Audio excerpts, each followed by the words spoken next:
It was a weapon not of sheer size or firepower, but of science, ingenuity, and timing.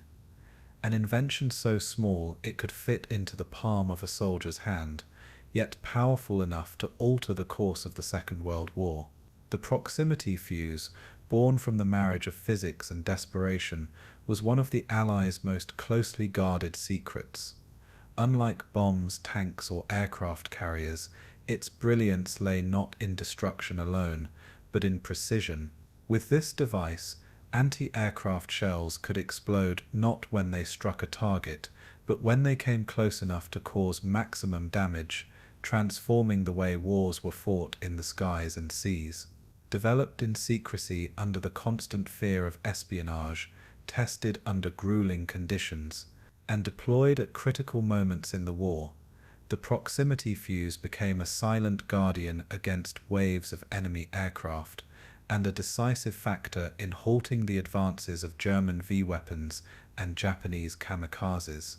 To the soldiers and sailors on the front lines, it was like holding lightning in their hands, a weapon that gave them hope when the odds seemed overwhelming. To the scientists who built it, it was proof that intellect could stand alongside bravery in the fight for survival. Tonight we journey through the laboratories, workshops and battlefields where the fuse was born, exploring its secrets, its triumphs, and its lasting impact on modern warfare. This is not just the story of a weapon, it is the story of how innovation itself became a weapon of war. And as always, before we begin, I want to hear from you. Where in the world are you watching from, and what time is it for you right now? Drop your location and the hour in the comments below, and let's see how far across the globe this community stretches, as we dive into the entire story of the proximity fuse, the secret weapon that changed the outcome of World War II. In the 1930s, as the skies filled with faster, stronger, and deadlier aircraft, the problem of air defense loomed larger than ever before. Nations invested heavily in fleets of bombers, convinced that the bomber will always get through, as British Prime Minister Stanley Baldwin famously warned. Against these machines of destruction, anti-aircraft defenses relied on mathematics, guesswork, and luck more than precision. Heavy guns lined the approaches to major cities and military installations, their barrels elevated toward the sky with the hope of striking fleeting targets. Crews trained endlessly, calculating firing solutions using slide rules, plotting boards, and hand-cranked predictors. But speed was the bomber's greatest ally, and altitude its shield. The shells that filled the air often exploded harmlessly in empty sky, their lethal fragments far from the enemy. Soldiers called it sky painting, filling the heavens with black puffs that rarely brought aircraft down. By the mid-1930s, generals understood that artillery was failing to keep pace with aviation, yet no one had a clear answer to the question of how to strike an enemy that moved too fast to catch. The tools of the time were crude in comparison to the sophistication of the threat they faced. Anti-aircraft guns were powerful, the American 90mm, but their fuses were designed for a simpler era. Contact fuses required direct hits, a near impossibility against a bomber traveling 250 miles per hour at 15,000 feet. Timed fuses, the primary weapon, relied on careful measurement of a shell's flight duration before detonation. Gun crews set these fuses manually, twisting small dials or inserting mechanical timers calibrated to fractions of a second. The shell would then burst after a preset interval, ideally when it had reached the bomber's altitude. But this method assumed perfection in every step: distance estimation, fuse setting, gun elevation, and timing.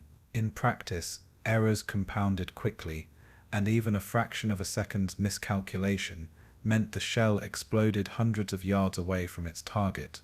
The mathematics of destruction was unforgiving, and human limitations made precision nearly impossible. The sky was vast, the target small, and the chances of success vanishingly slim. The mathematics of time on target was elegant in theory, but devastatingly flawed in reality. Predictors attempted to chart not only the bomber's current position, but its future location at the moment the shell would arrive. This required factoring in altitude, speed, wind direction, and even the curvature of the Earth over long ranges. Artillery officers became mathematicians under fire, scribbling numbers that determined life or death for cities and soldiers below. Yet bombers rarely flew straight and level. They weaved, climbed, and dove in unpredictable patterns.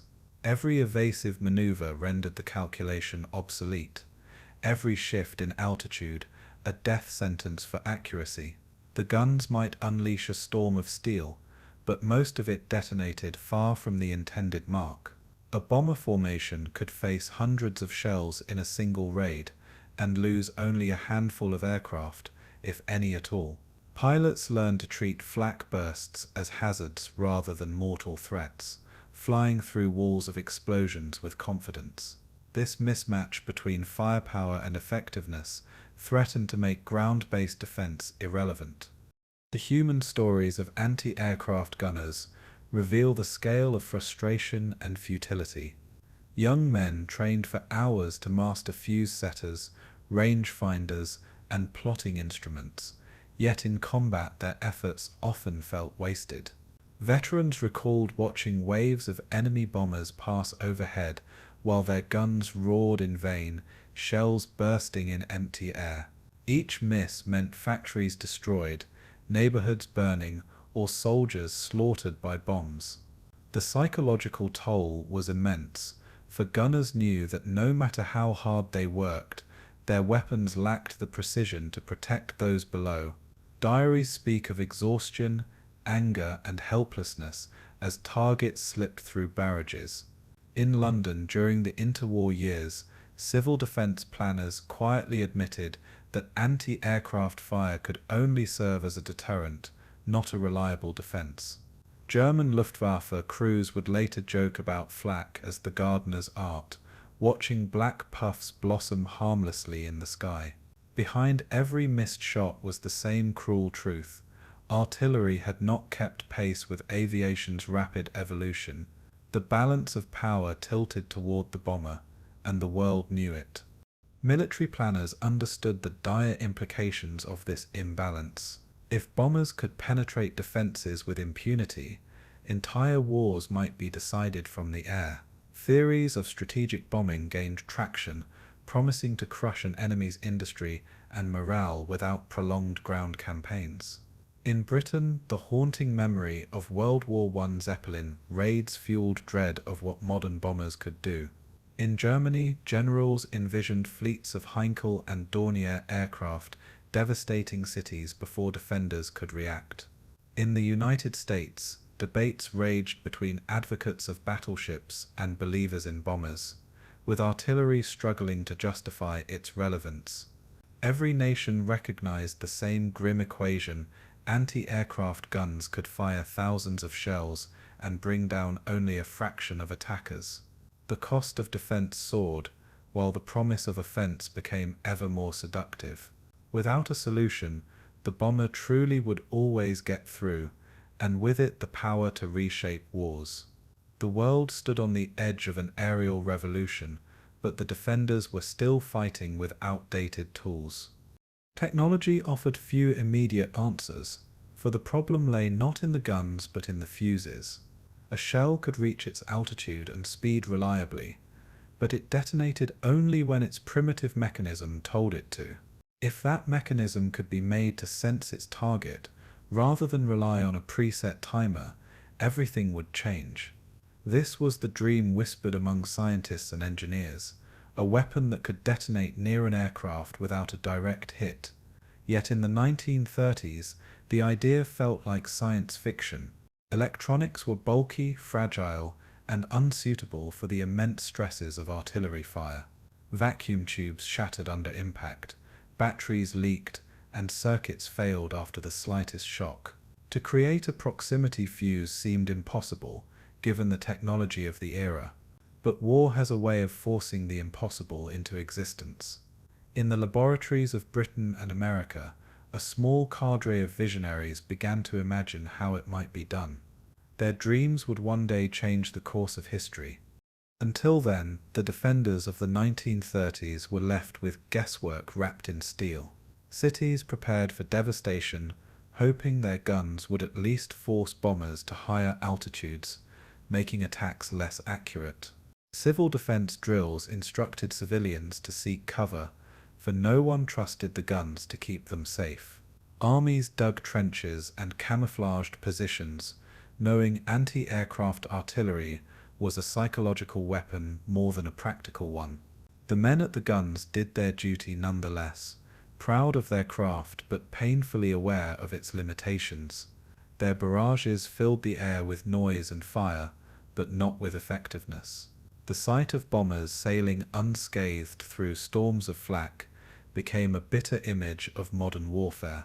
Strategists began to whisper that perhaps only fighters in the air could stop bombers, relegating anti-aircraft artillery to second place. But fighters had their limits too, and resources were scarce. The world was desperate for a weapon that did not yet exist, a fuse that could think for itself. The challenge of air defense before the fuse was not merely technical, it was existential. Nations faced the prospect of wars where cities could be obliterated in hours, while defenders stood helpless on the ground. The bomber's dominance threatened to make entire armies irrelevant, bypassing trenches and fleets to strike at the heart of civilian life. Anti-aircraft gunners knew this truth each time they pulled the lanyard and watched their shells detonate far from target. The futility of their task weighed heavily, yet their determination never wavered. What they lacked was not courage or skill, but technology. The proximity fuse, still a dream in the minds of a few, represented hope against inevitability. It would take years of trial, failure, and secrecy to bring it into being. But in the 1930s, before its invention, the world lived in fear of skies it could not control.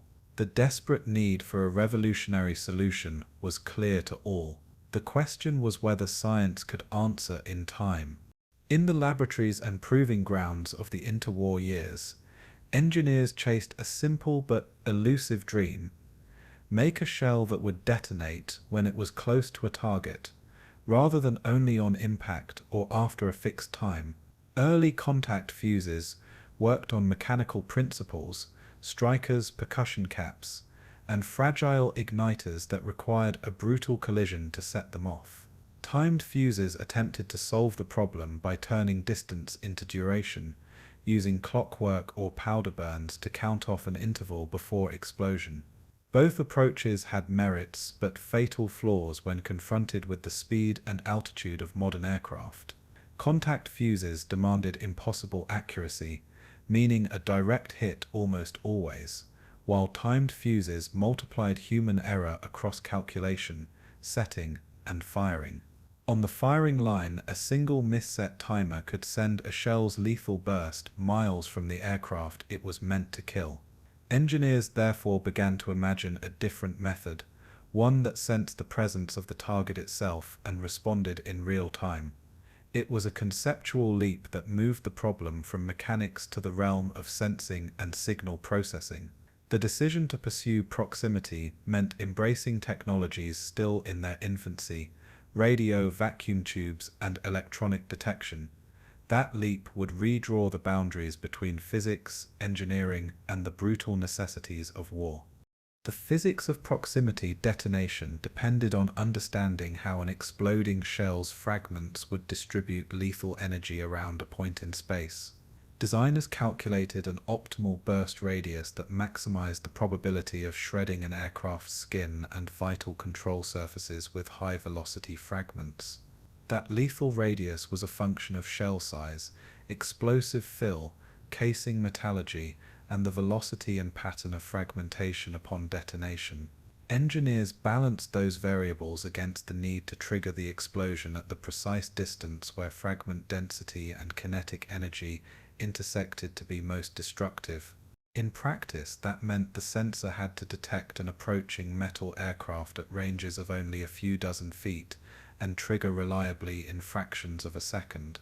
Radio wave reflection provided an attractive sensing modality because metallic aircraft returned detectable echoes, but the wavelength, power, and receiver sensitivity all had to be carefully chosen.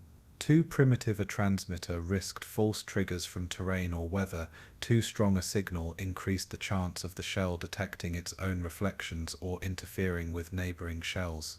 Designers wrestled with antenna geometry, shielding, and the Doppler effect caused by relative motion between shell and aircraft. They also had to model the ballistic trajectory so the fuse could interpret changing distance as the shell climbed toward its apex and then fell toward the target. These intertwined physical and signal processing challenges made proximity detonation a frontier of applied physics rather than a mere mechanical tweak. The theoretical concept of using radio waves to detect nearby metal objects dated back decades, but miniaturizing the necessary components into a spinning, accelerating artillery shell was another order of difficulty. Early radio pioneers had demonstrated that pulses could be sent and received to map reflections, but those demonstrations used laboratory benches and stationary equipment. To move that capability into a shell required tiny transmitters, rugged receivers, and timing circuits that could interpret echo amplitudes and pulse delays while enduring brutal launch conditions. Vacuum tubes, the era's active electronic element, were delicate glass bulbs that shattered under vibration unless isolated with innovative mounts and potting compounds. Batteries needed to be inert during handling and storage, but instantly active after being subjected to the millisecond shock of firing, prompting inventions like inertia-activated switches and acid-sealed cells. Antennas had to be cleverly integrated into the shell body without disturbing aerodynamics, often taking the form of oscillating coils or insulated probes that could survive rotational stresses. Signal discrimination, telling the echo of a target from clutter, demanded amplifiers and threshold circuits that could operate with minuscule power budgets. It was a multidisciplinary problem requiring physicists, radio engineers, metallurgists, and ordnance specialists to work in extraordinary close collaboration. Workshops filled with machinists and electricians began producing parts at tolerances previously reserved for watches and precision instruments. The theoretical promise of radio-triggered fuses now needed rugged engineering to become a weapon. Scientific obstacles mounted quickly as prototypes left benches and faced field tests on ranges and in sea trials. The greatest single hurdle was survivability under acceleration. Shells experience enormous g-forces on firing, often thousands of times the force of gravity in the first millisecond. Any component not shock-hardened would fracture. Weld contacts might fuse, and vacuum tubes could implode. Early tests produced clouds of smoke and dead circuitry.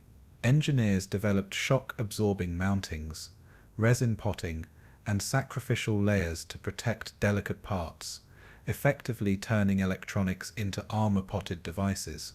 Temperature extremes in high-altitude trajectories introduced further problems. Seals leaked, batteries cooled, and components that functioned in warm workshops failed in thin, cold air.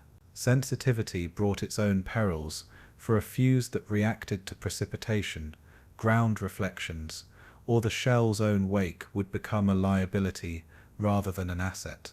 False triggers could detonate shells prematurely, wasting munitions and endangering friendly forces or ships in naval applications. Conversely, insufficient sensitivity meant missed opportunities, shells that thundered by targets without ever registering their presence. Reliability, therefore, required an exquisite balance between robustness and responsiveness, a tuning challenge repeated in millions of production units. The scale of the manufacturing problem, building tiny shock-proof electronics by the million, was as daunting as the scientific one.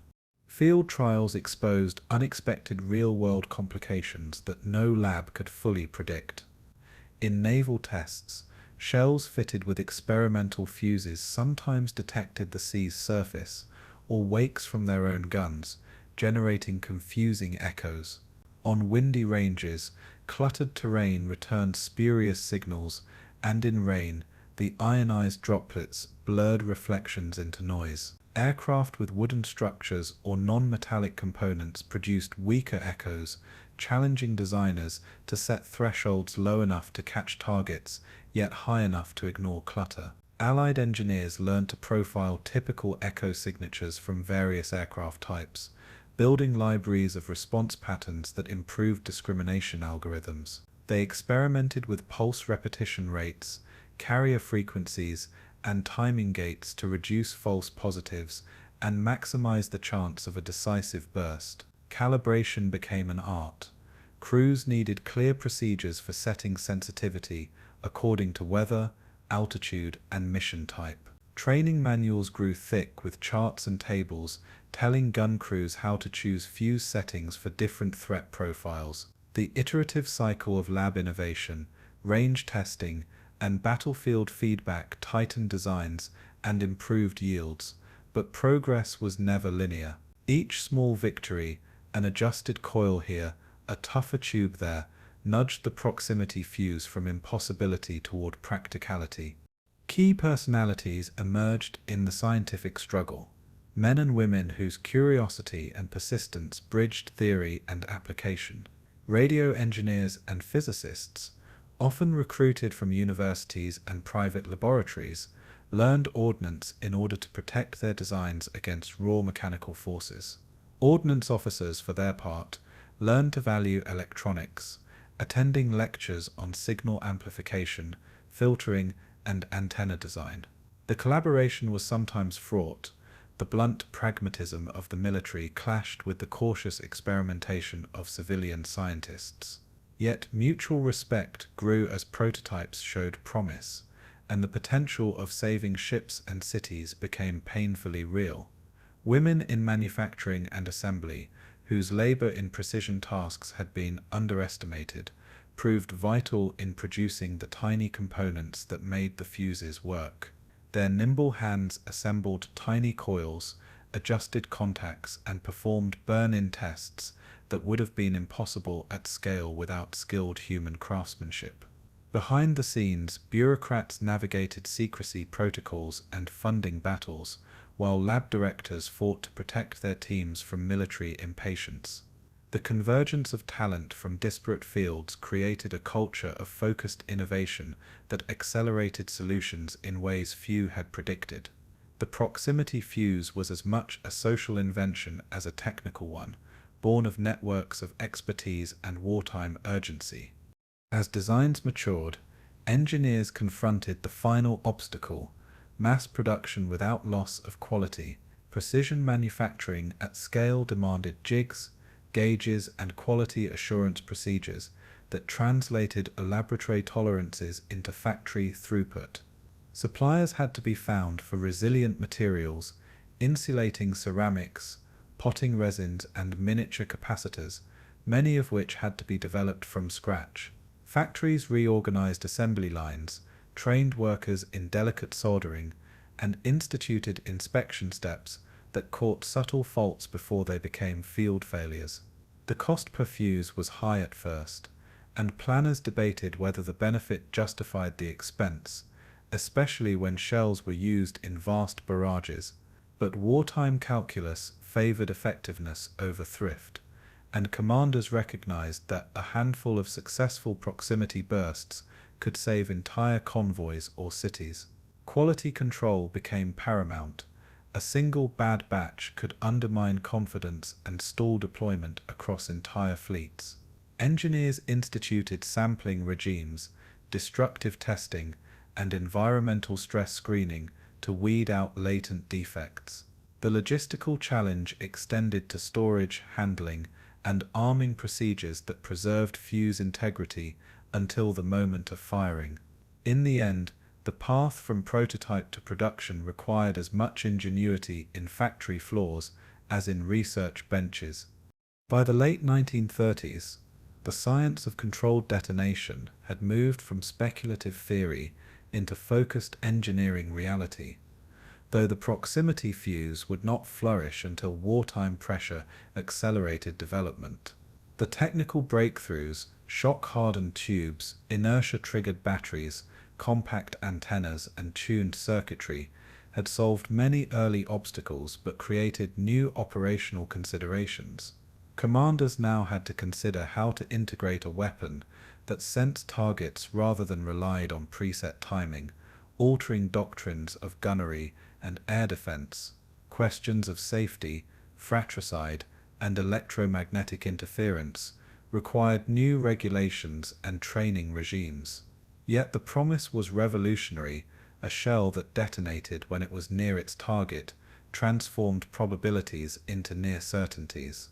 Scientists realized they had crossed a threshold where electronics could be trusted to function under the harshest of conditions. The remaining barriers to deployment were political will, industrial capacity, and the secrecy required to prevent enemy countermeasures.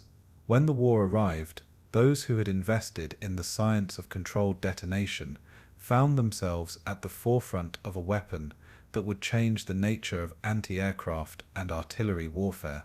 The proximity fuse was no longer just an item on a physicist's blackboard. It was a practical promise of protection against the very skies that had once threatened to dominate modern war. And when that promise was fulfilled, the cost in lives saved and battles altered would be measured in ship convoys protected, cities spared, and offensives blunted by tiny devices that thought. Long before the proximity fuse became a battlefield weapon, it existed only as a dream in the minds of a handful of restless scientists. These men and women stared at the empty sky and saw not futility, but opportunity waiting to be unlocked by ingenuity. In lecture halls and laboratories, they sketched diagrams of shells that could sense their targets, detonating not on impact but by awareness. To most of their colleagues, such ideas sounded closer to science fiction than physics, an indulgence of imagination rather than a path to practical weapons. Yet history often belongs to those who dare to chase impractical dreams, and in the interwar years, a quiet fraternity of thinkers began to imagine the fuse that could think. They saw beyond the limitations of contact and time, envisioning weapons guided by invisible forces like magnetism, sound, and radio waves. Their prototypes were crude, their theories fragile, and their funding often meager, yet they laid the groundwork for the revolution to come. In obscure journals and confidential memos, the language of possibility began to take shape. It was a language of sensing proximity and trigger thresholds, concepts decades ahead of their time. And though they worked in obscurity, they would one day be remembered as the earliest architects of a weapon that saved nations. In Britain, where the spectre of air attack loomed larger than anywhere else, some of the first practical visions took form. The British had pioneered radar, mastering the art of sending radio waves into the sky and listening for their echoes. It was only natural that some minds asked the next question. If radar could track an aircraft, could a miniature form of radar be placed inside a shell? In the late 1920s and early 1930s, small teams at research establishments, like the Telecommunications Research Establishment, tinkered with crude detectors. They experimented with coils and vacuum tubes, devices that could sense shifts in radio signals as they reflected from nearby aircraft surfaces. Engineers noted the Doppler effect, the subtle change in frequency as a target approached or receded, and wondered if that could serve as a trigger. The work was preliminary, tentative, and often laughed off by more traditional ordnance experts. Yet in a nation soon to be bombarded by the Luftwaffe, The seeds of the proximity fuse were already sprouting in minds trained by the new science of radio. Their efforts were a bridge between radar towers on the coast and shells bursting in the sky. It was the first recognition that invisible waves might someday make artillery far more deadly than steel alone. Across the Atlantic, American researchers were sketching their own visions, though often without the urgency Britain faced. In universities and corporate laboratories, engineers toyed with concepts that placed sensors into artillery shells. The National Bureau of Standards, Bell Laboratories, and smaller research groups explored ideas on paper and in crude bench models. Their prototypes rarely survived even controlled tests, falling victim to the brutal acceleration of artillery fire. Some concepts relied on photoelectric triggers, imagining a shell that could sense the shadow of an aircraft passing overhead. Others experimented with acoustic sensors, crude microphones designed to detect the roar of an engine in flight. All failed in practice, unable to cope with the noise, speed, and complexity of real combat. Yet each failure advanced understanding, refining the knowledge of what could never work, and sharpening the focus on what might. American engineers in the 1930s often lacked military sponsorship for such projects, working instead from academic curiosity or speculative contracts.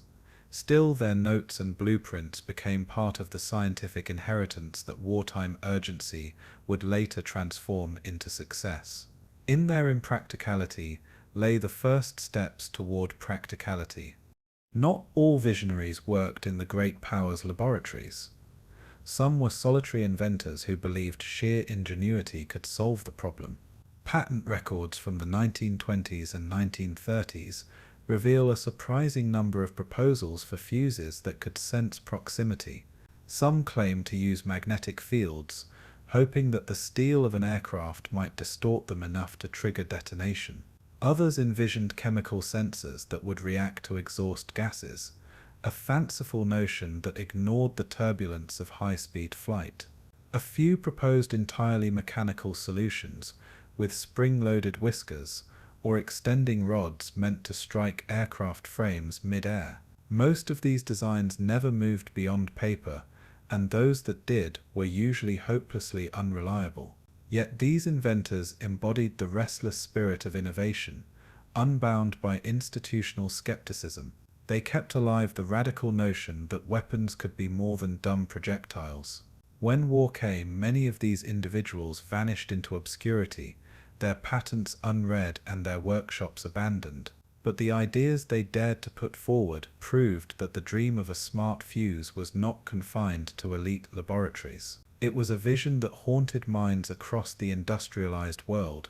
British pioneers were the first to link the proximity concept with national survival. In the years leading to the Second World War, Britain invested heavily in early warning radar systems like Chain Home. The same scientific community that devised these colossal towers also speculated on how miniaturized radio might serve in other defensive roles. A handful of physicists proposed embedding tiny oscillators into shells, their signals designed to trigger an explosion when reflected strongly enough. They wrestled with the mismatch between laboratory delicacy and battlefield brutality, knowing that no radio tube then in existence could survive an artillery blast. Yet they pressed on, scribbling equations, sketching circuits, and publishing coded reports that hinted at future breakthroughs. They saw the bomber threat as existential, and they were willing to risk ridicule by proposing solutions that stretched physics to its limits. In the smoky offices of Whitehall, some of these proposals were dismissed as fantasy, but others were quietly filed away. When the bombs began to fall on London, those files would be reopened, and the dreams once deemed fanciful would become urgent priorities.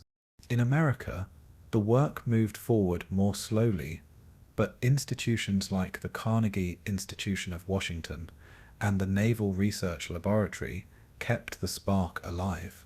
Naval officers, concerned about dive bombers threatening carriers, asked whether a fuse could be devised to detonate shells near fast-moving aircraft. Early contracts funded investigations into radio frequency triggers, though most yielded little beyond laboratory curiosities. The problem of miniaturization loomed large, as even the smallest radio tubes filled an entire hand, far too big for the nose of a shell. Engineers tinkered with ways to ruggedize components, encasing fragile glass in wax, resin, or metal sleeves. Their efforts rarely succeeded, but each experiment added to the body of practical knowledge that wartime would later demand. By the late 1930s, these efforts were scattered, underfunded, and dismissed by many as diversions. Yet they represented continuity, the slow accumulation of failures that would form the bedrock of future triumphs. What looked like dead ends were, in truth, necessary stepping stones toward a breakthrough that still lay ahead. What united these early visionaries, whether British pioneers, American researchers, or lone inventors, was their willingness to dream past the limits of their age. They saw that the problem of air defense could not be solved by more guns or bigger shells alone.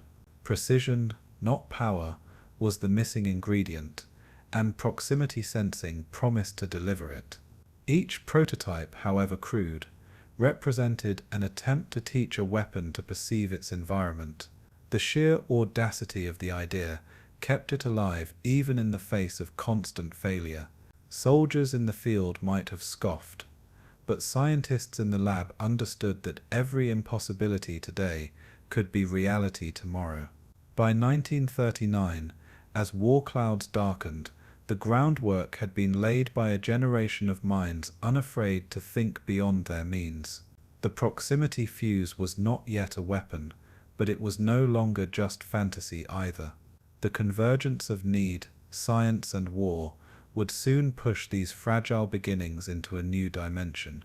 When that moment came, the world would discover what visionary persistence could achieve. The dream of turning theory into battlefield technology was not a straight path, but a mosaic of scattered efforts across nations and disciplines.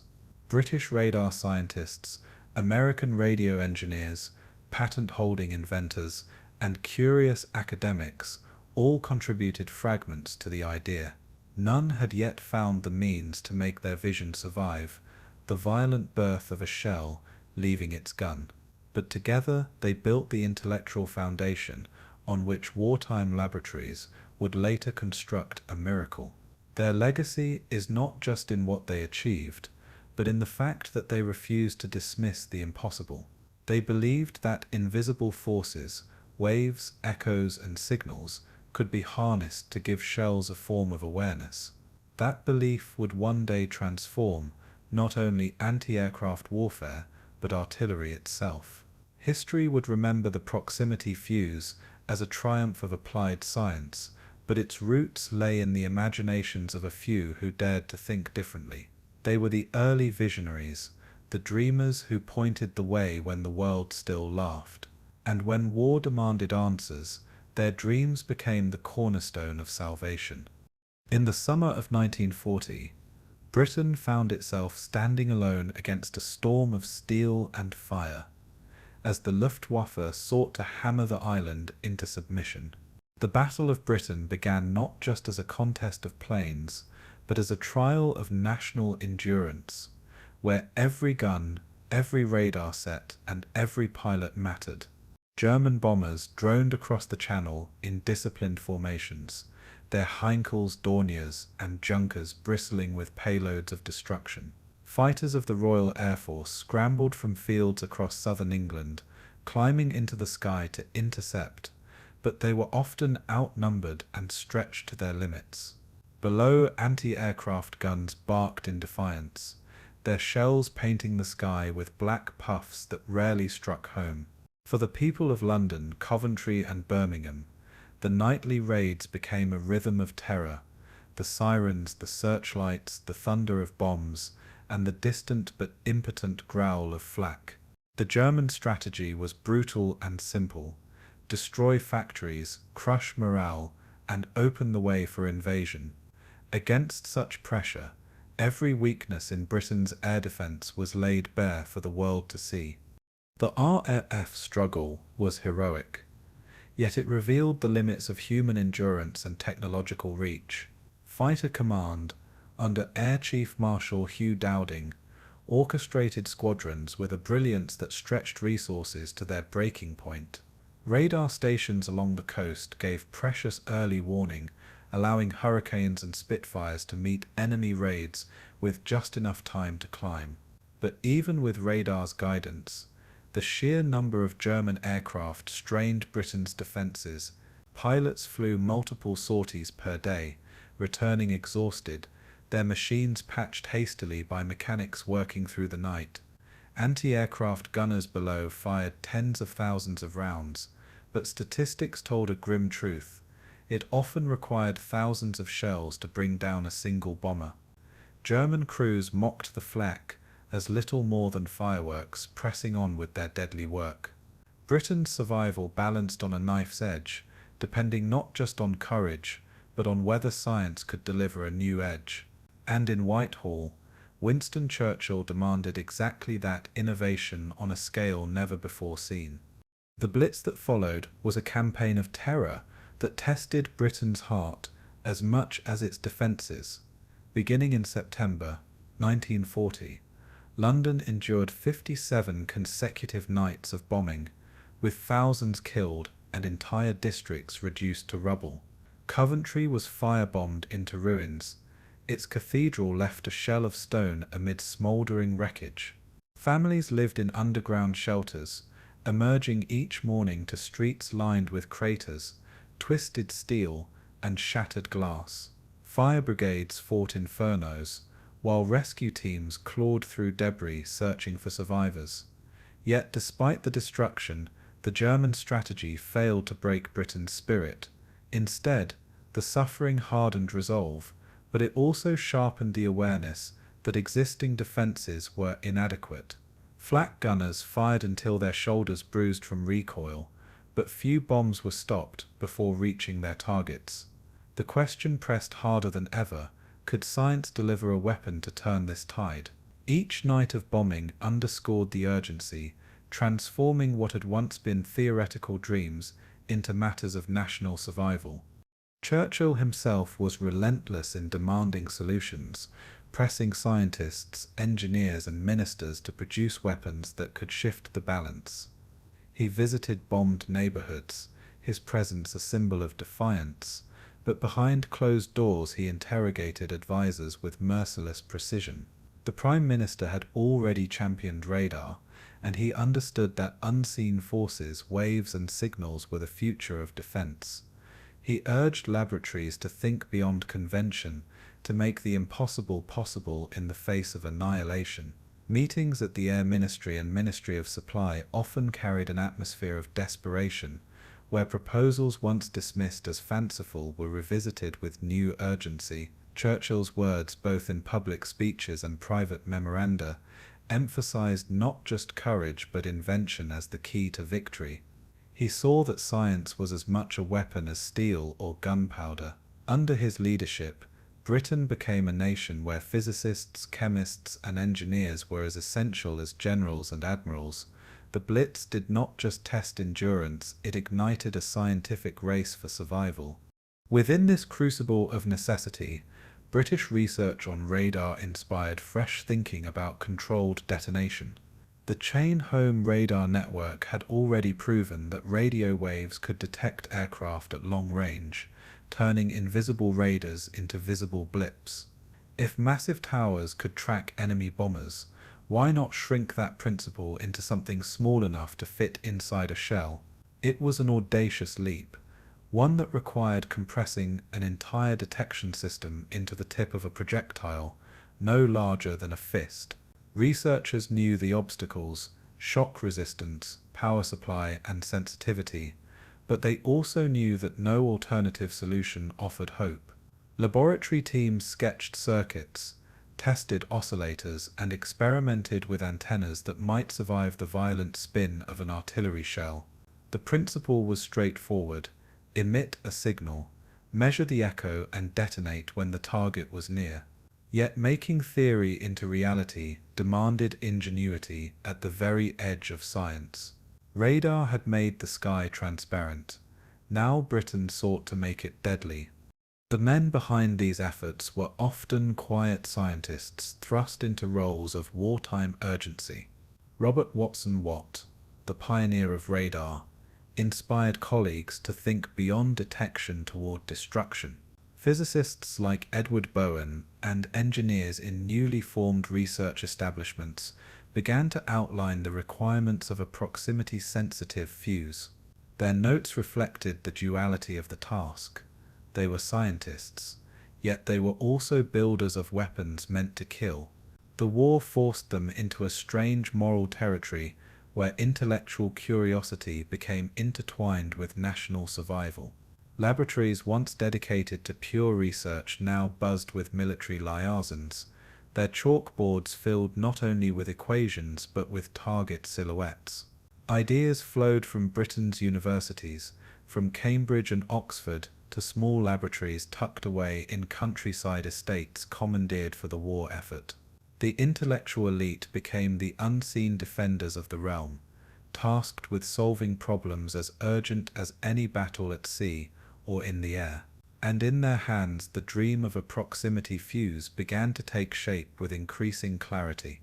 Meanwhile, on the firing ranges of Britain, gunners trained tirelessly, their frustration echoing in every missed shot. They watched bombers pass overhead, their shells exploding too late or too soon, the gap between theory and practice laid bare.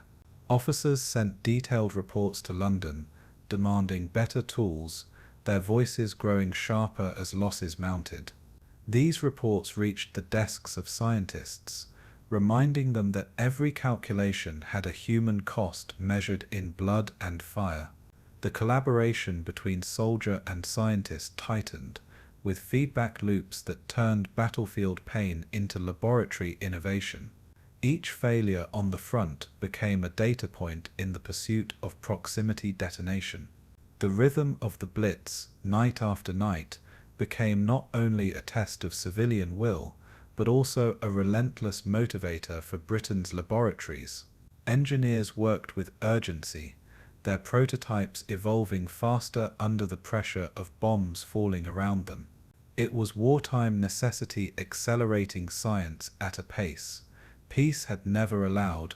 The proximity fuse was no longer an academic idea, it was now an imperative. By the end of 1940, Britain had survived the Battle of Britain, but continued to endure the Blitz.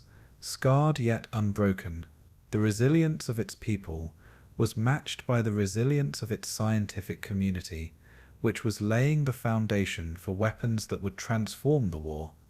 The proximity fuse was still in its infancy, but its conceptual framework had been sharpened by Britain's ordeal. The bombs that fell on London and Coventry gave urgency to every circuit tested, every prototype assembled. The RAF and the flak guns had held the line through courage, but Churchill and his scientists knew courage alone could not win the war. A revolution in weapons was needed, one that fused radar science with artillery firepower. Britain's survival had created the crucible in which such a revolution could be forged.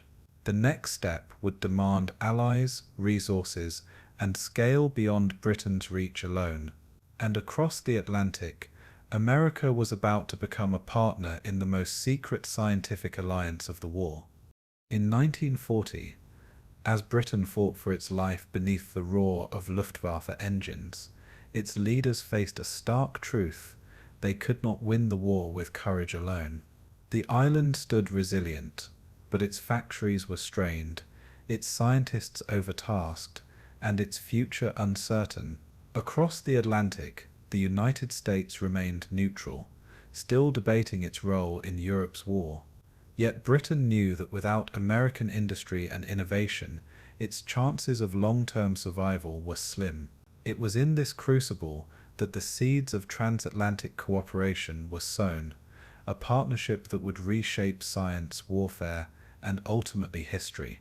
For Britain, it meant burying its most guarded secrets: radar, jet engines, cryptographic advances, and the embryonic dream of the proximity fuse. For America, it meant accepting knowledge with the responsibility to act, even before formally entering the war. The bridge of science became the first true alliance between the embattled island and the emerging arsenal of democracy. Out of trust and desperation came a collaboration unlike any before, a marriage of urgency and abundance. This collaboration took shape through the Tizard mission, a scientific delegation named after Sir Henry Tizard, a British scientist and strategist. In the summer of 1940, as bombs fell nightly on London, Tizard and his team prepared a black box containing Britain's most precious wartime secrets. Inside lay technical drawings of radar systems, blueprints of jet propulsion experiments, details of nuclear research, and the conceptual frameworks for weapons like the proximity fuse. The decision to share these with a neutral nation was unprecedented and politically risky. Some in Britain feared betrayal or misuse, while others argued that survival outweighed sovereignty. Winston Churchill approved the mission with characteristic boldness, knowing that Britain's only hope was to bind America's fate to its own. The delegation crossed the Atlantic by ship, braving U-boats prowling the ocean, each crate a gamble on the future of the war.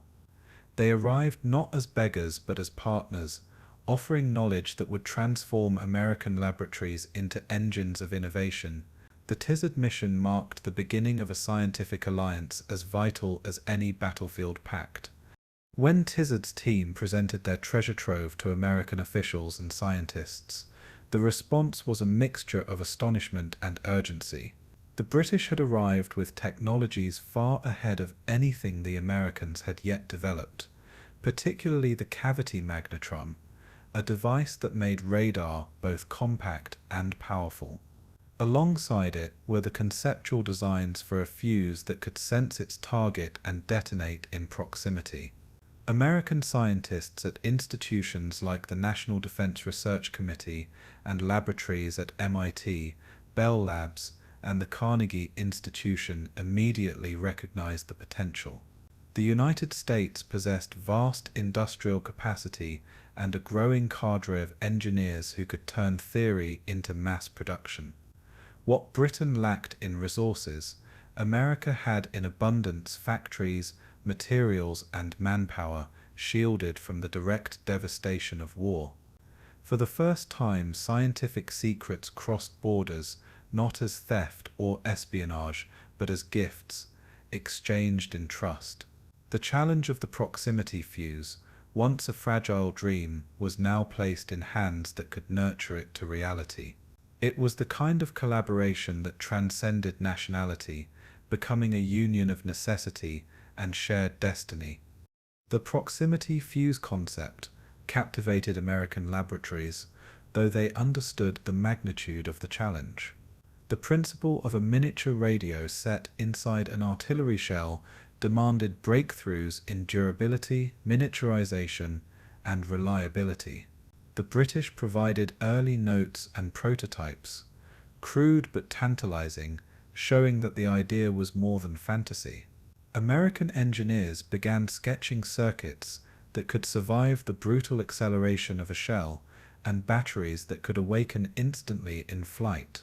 They debated antenna designs, oscillators, and threshold circuits late into the night, aware that the lives of cities and fleets depended on their work.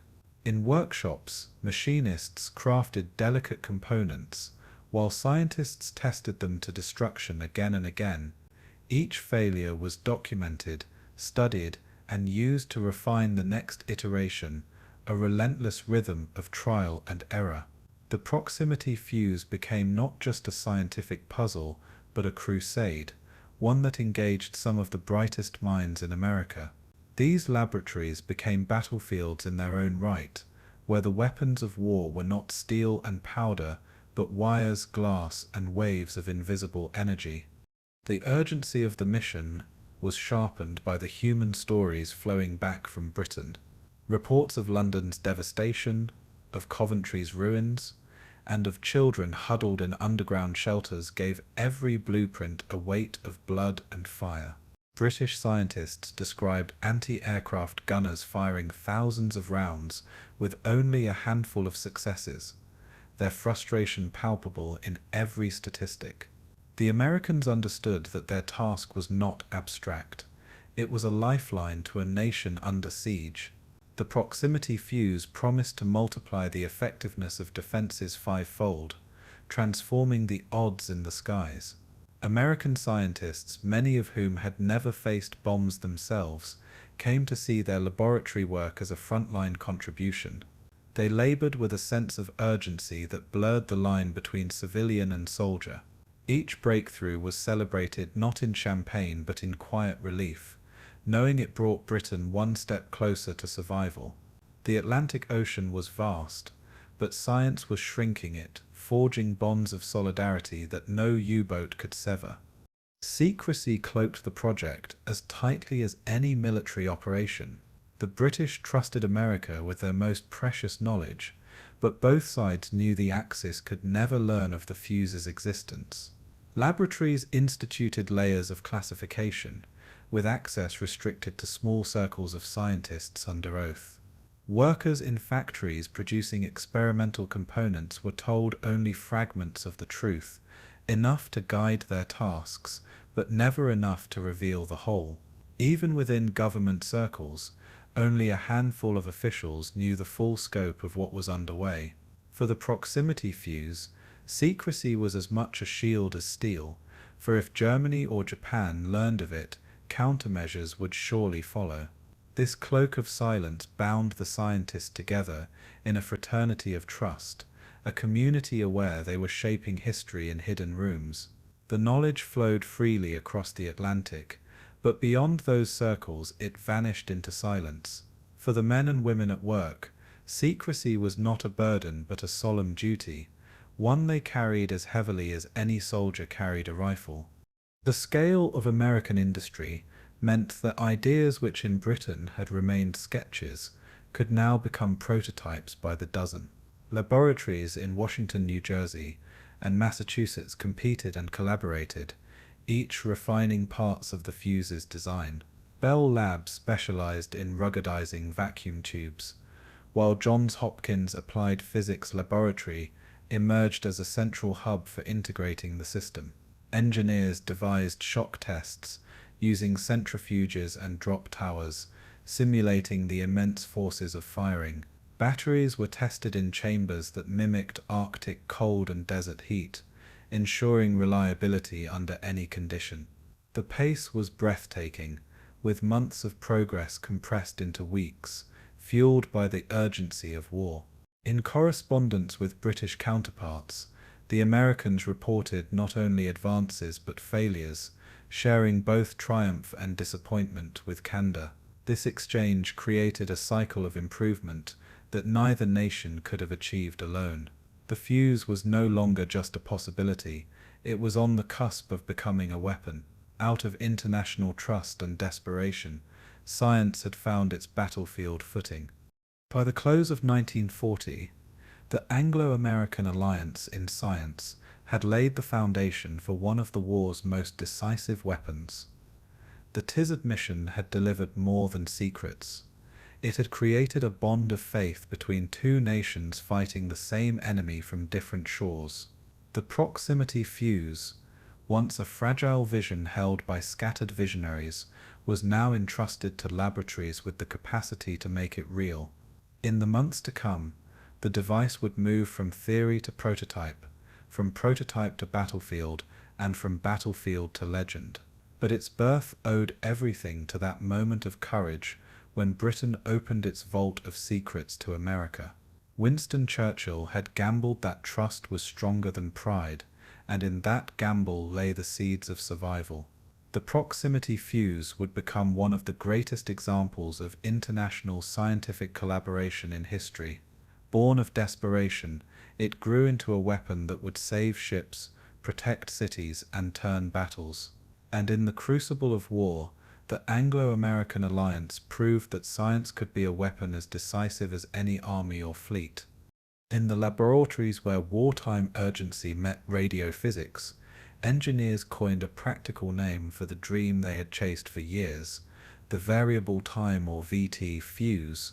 The term captured the essential idea that a shell would no longer explode after a preset interval, but would vary its timing in response to nearby targets. Unlike timed or contact fuses, Vermont promised a form of situational awareness, a fuse that could sense the presence of an aircraft and detonate at the optimal burst radius. That conceptual leap reframed the problem from how long to how near, demanding entirely different design solutions in sensing, power, and durability. Scientists emphasized that the VT fuse was not a magic black box, but a system composed of transmitter, receiver, trigger logic, and safeties, each element critical to survival under fire. Military engineers translated those elements into specifications: detection range of tens of feet, response times in milliseconds, and survivability under accelerations of thousands of dray.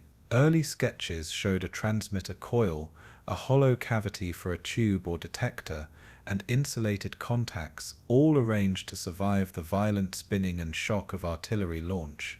Naval officers watching developments closely envisioned VT shells bursting around dive bombers, forming lethal umbrellas that could protect ships where guns alone had failed. Army ordnance officers imagined VT and anti-aircraft batteries around troop formations and bridges, where a few well-placed bursts could scatter incoming bombers. The name VT fused science with doctrine, making the technology a tangible target for wartime investment and setting the stage for the engineering race that followed. Turning the VT concept into hardware meant shrinking a radar-like transmitter and receiver down to a size that could fit within a shell's nose. Engineers experimented with the cavity magnetron's principles, but found those devices too large and power-hungry for projectiles, so they relied on simpler oscillators and reflex amplifiers. The heart of many early VT designs was a miniature transmitter that emitted radio pulses at a chosen carrier frequency, typically in the low hundreds of megahertz. That carrier had to balance range against antenna size.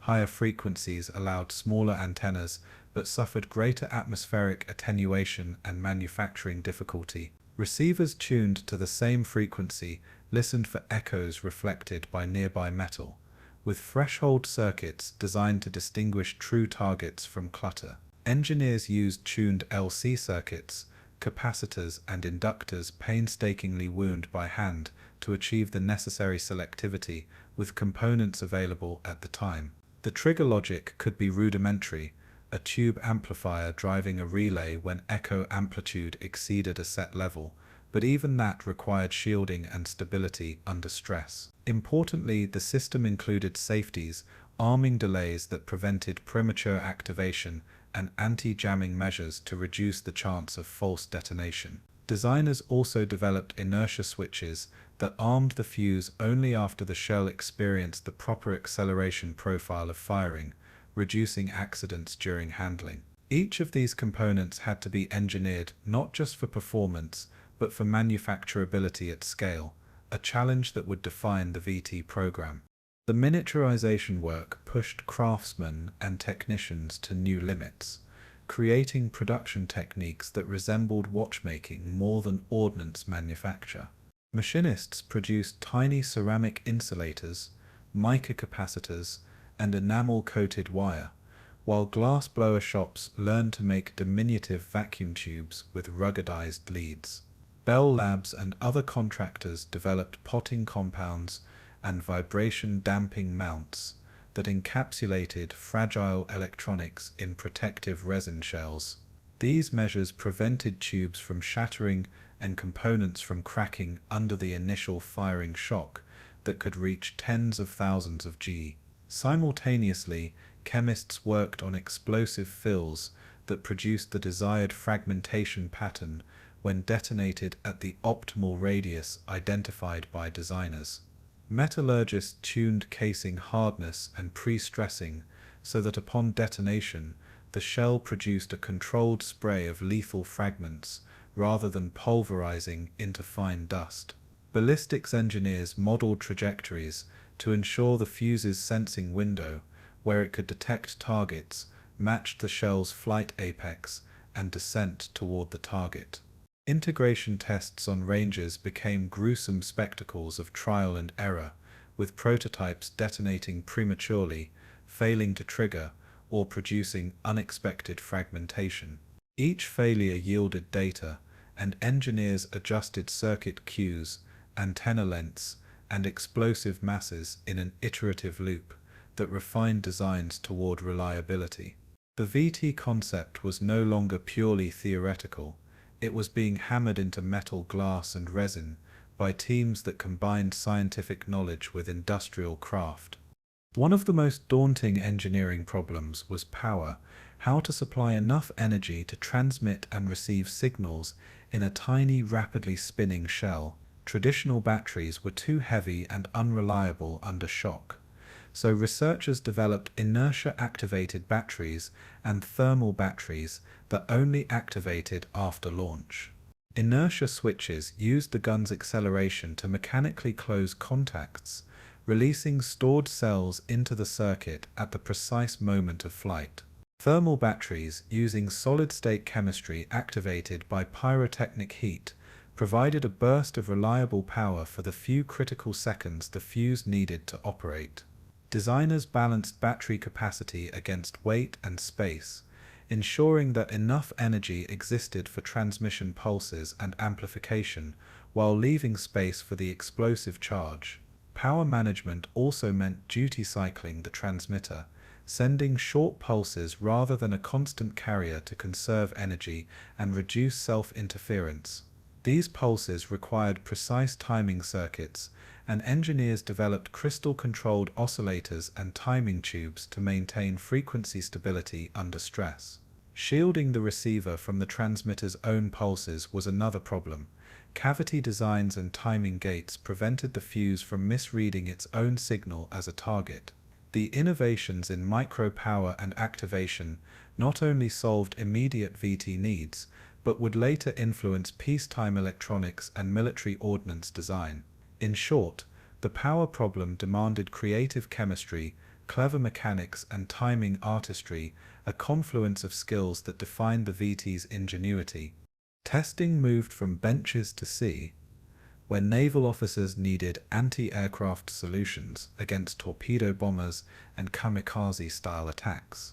At sea, the VT fuse faced unique challenges: reflections from water, ship wakes, and the ship's own superstructure could confuse detectors.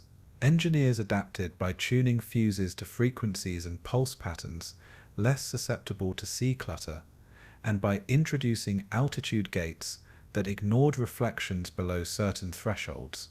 Trials on destroyers and cruisers showed dramatic improvements in lethality, with proximity bursts tearing through aircraft tails and wings at ranges that timed fuses rarely achieved. Sailors reported seeing aircraft shredded by invisible umbrellas of shrapnel, a sight that turned dread into awe and vindicated months of secret work. For the Army's anti-aircraft batteries, land trials demonstrated that VT fuses could negate evasive maneuvers by detonating precisely where aircraft briefly appeared in the shell's destructive window. At installations defending bridges, ports, and troop concentrations, gunners found that fewer shells produced more effect, improving logistics and reducing ammunition wastage. Commanders began revising doctrines, integrating VT-equipped shells into layered defenses that combined fighter patrols with deadly flak umbrellas. The statistics from controlled trials convinced skeptics that VT was not a novelty, but a transformative force multiplier in air defense. Still, the challenges of mass production and secrecy remained, even as operational reports turned the VT fuse from curiosity into imperative. Behind the scenes, personalities clashed as engineers, Military officers and politicians jockeyed for credit, resources, and control of the VT program. Figures like Merle Tuvey, project leaders at Johns Hopkins, and senior naval officers argued heatedly over priorities, testing protocols, and deployment schedules. Military pragmatists demanded rapid fielding to protect convoys and ports, while scientists warned against hasty rollout without sufficient reliability data. Secret memos reveal the impatience of commanders who had watched ships sink and lives lost while engineers tinkered with circuits. Yet the urgency of war also forged collaboration. Disciplinary boundaries blurred as physicists learned to speak the language of ordnance, and sailors learned the basics of radio theory. The project's secrecy added pressure. Only small groups could know the full picture, leading to isolation and competition between labs.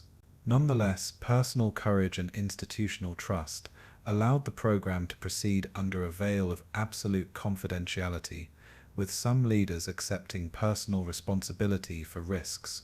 When the first operational batches were authorized, ceremonies were muted, and the men involved returned to their benches without public fanfare. Their satisfaction lay not in accolades, but in the knowledge that their invention might save lives at sea and on land. The VT Fuze was as much a human achievement of coordination under stress as it was a technological triumph. Manufacturing plans were drawn to translate laboratory success into millions of fuses, and contractors retooled plants to meet extraordinary tolerances. Women and skilled workers in American factories assembled tiny components under strict secrecy, their work invisible yet crucial to the war effort. Quality control introduced burn-in testing, where components were operated at stress to weed out early failures before integration into shells. Statistical process control emerged to monitor yields, with engineers tracking failure modes to refine assembly methods and supplier specs. The cost per fuse remained high initially, but military planners calculated that the reduction in shells fired per downed aircraft justified investment. Logistics had to be rethought. Storage procedures, arming protocols aboard ships, and training manuals for gunners all required overhaul. Ordnance supply chains adapted to deliver VT fuses alongside standard shells, with markings and packaging that preserved secrecy and safety. The first mass-produced fuses represented a triumph of civilian industry mobilized to meet a scientific challenge with wartime urgency. When the first convoys left port equipped with VT shells, commanders breathed a little easier, knowing an invisible shield awaited enemy aircraft. Production was only the beginning. Distribution, training, and doctrine integration would test military organization in new ways. The leap from theoretical physics to engineering reality in the VT program changed the calculus of air defense by proving that sensing could be weaponized at scale.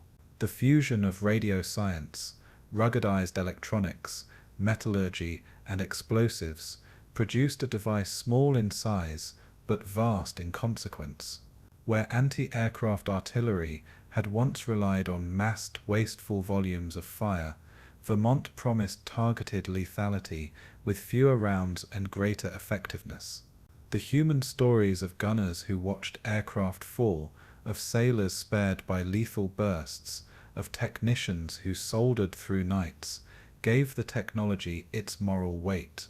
Yet the VT's creation also highlighted wartime tensions, secrecy, moral ambiguity, and the personal cost of innovation under pressure. For scientists, the fuse validated the application of abstract physics to real-world survival, a lesson that would reverberate through post-war research.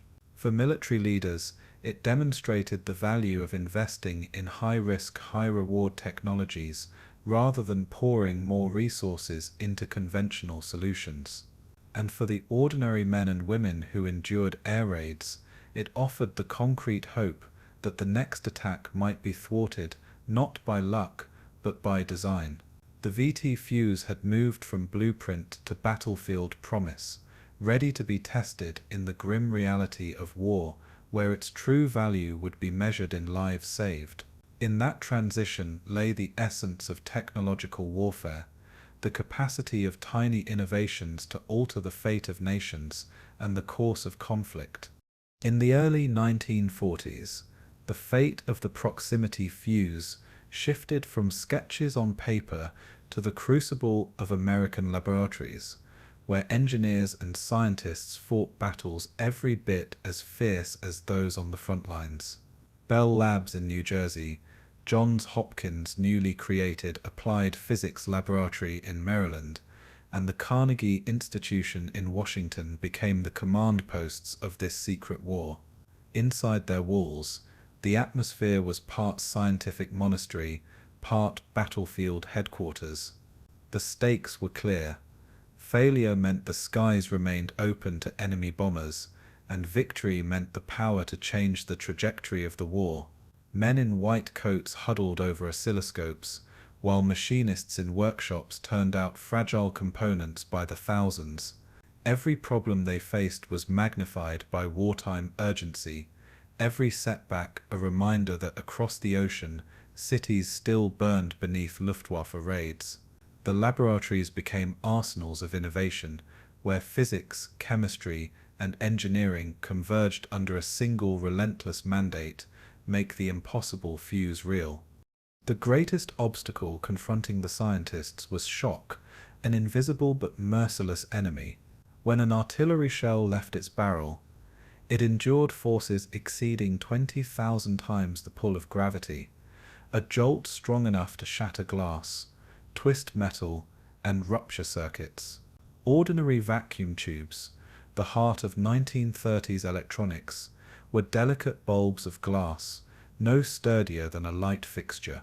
The first time engineers inserted them into shells and test-fired them, the results were catastrophic. Tubes imploded instantly, their filaments torn apart before the shell had cleared the muzzle. Engineers watched their carefully wired circuits reduced to powder and glass shards, lessons paid for in wasted shells and frustrated nights. But failure bred creativity, and soon ruggedized tubes began to emerge, tiny handcrafted marvels no bigger than a fingertip.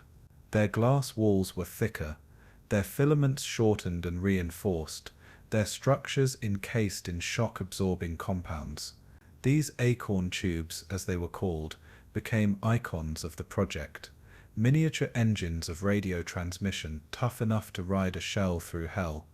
Batteries presented a different but equally daunting challenge, for conventional power cells could not withstand years in storage, sudden acceleration, and then the demand for instant activation mid-flight. Early attempts used miniature dry cells, but they leaked, corroded, or discharged too quickly to be reliable. Engineers turned instead to the idea of reserve batteries, cells kept inert until firing, then activated by the violence of launch. One design used glass ampules of electrolyte sealed inside, shattered by the shock of firing to release liquid and complete the circuit. Others relied on centrifugal force, where the shell's spin caused chemicals to flow into contact. Some prototypes employed thermal batteries, ignited by a tiny pyrotechnic charge that melted salts into conductive liquids. Each design was tested, dissected, and often discarded, but slowly a family of solutions took shape. The challenge was not merely to create power, but to do so consistently, thousands of times, without failure. A shell that failed to arm because of a dead battery was worse than useless. It was wasted protection in a war that had no room for waste. Prototype testing became a brutal ritual, a cycle of hope and disappointment that stretched the patience of even the most hardened scientists. On naval proving grounds, shells fitted with early fuses were fired skyward, their detonation timed to see if they could sense target drones or towed sleeves. Sometimes they burst too soon, fooled by reflections from the sea or the ground. Sometimes they detonated the moment they left the barrel, scattering shrapnel dangerously close to the gunners themselves. More often, they failed to detonate at all, disappearing into the horizon as silent duds. Each failure was meticulously logged, every fragment retrieved and examined like forensic evidence from a crime scene.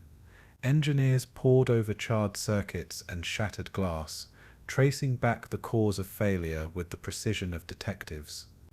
These failures were not setbacks. They were data, each mistake a step closer to the truth. The laboratories became like war diaries of science, every page filled with both humiliation and hard-earned progress. The human toll of these laboratory battles was immense, for the work consumed lives in ways less visible, but no less punishing than combat. Scientists often slept on cots in their offices, rising at dawn to test circuits before the day's scheduled firings. Wives and families saw little of them, and when they did, they found men hollow-eyed from exhaustion, but burning with determination. The secrecy of the project meant they could not explain their absences or their frustrations, leaving loved ones to guess at the unseen burden. In the laboratories, the pressure was relentless. Deadlines loomed, resources were scarce, and every hour felt borrowed against lives lost overseas. Yet there was also camaraderie, a sense of shared mission that bound machinists, chemists, engineers, and physicists into a single family. They joked over late-night coffee, cursed when prototypes exploded in their faces, and cheered when a fuse survived its first test intact. They were warriors without uniforms, but warriors all the same. Not every scientist welcomed the militarization of their craft. An ethical debate simmered beneath the surface of their work. Some had entered physics to unlock the secrets of the atom, or radio waves, or the stars. Not to build weapons meant to tear aircraft from the sky. Yet the war erased boundaries between curiosity and necessity. Letters from Britain describing the horror of nightly bombing silenced doubts, replacing them with grim resolve. Engineers rationalized that the proximity fuse was not merely an instrument of death, but a shield that would save lives by ending raids faster and more decisively. For some this was enough, for others it was a bargain they accepted but never embraced. Journals from the period reveal this quiet unease, with lines crossed out as though even on paper they feared to admit their conflict. Still, in the end, the work continued, for the war left no space for hesitation. In their silence and their persistence lay the moral burden of invention. As breakthroughs accumulated, confidence began to replace doubt, though never fully. The acorn tube proved itself, surviving not only test firings, but extended storage and adverse conditions.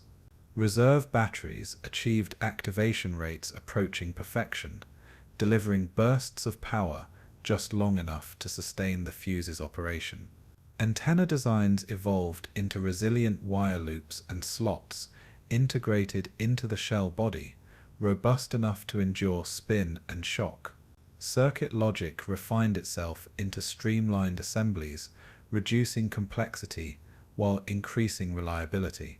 For the first time, scientists watched test shells detonate not by accident, but by design, timed precisely as they neared their targets. These moments electrified the laboratories, vindicating years of frustration and sacrifice. They were glimpses of the future, proof that the impossible could indeed be made real.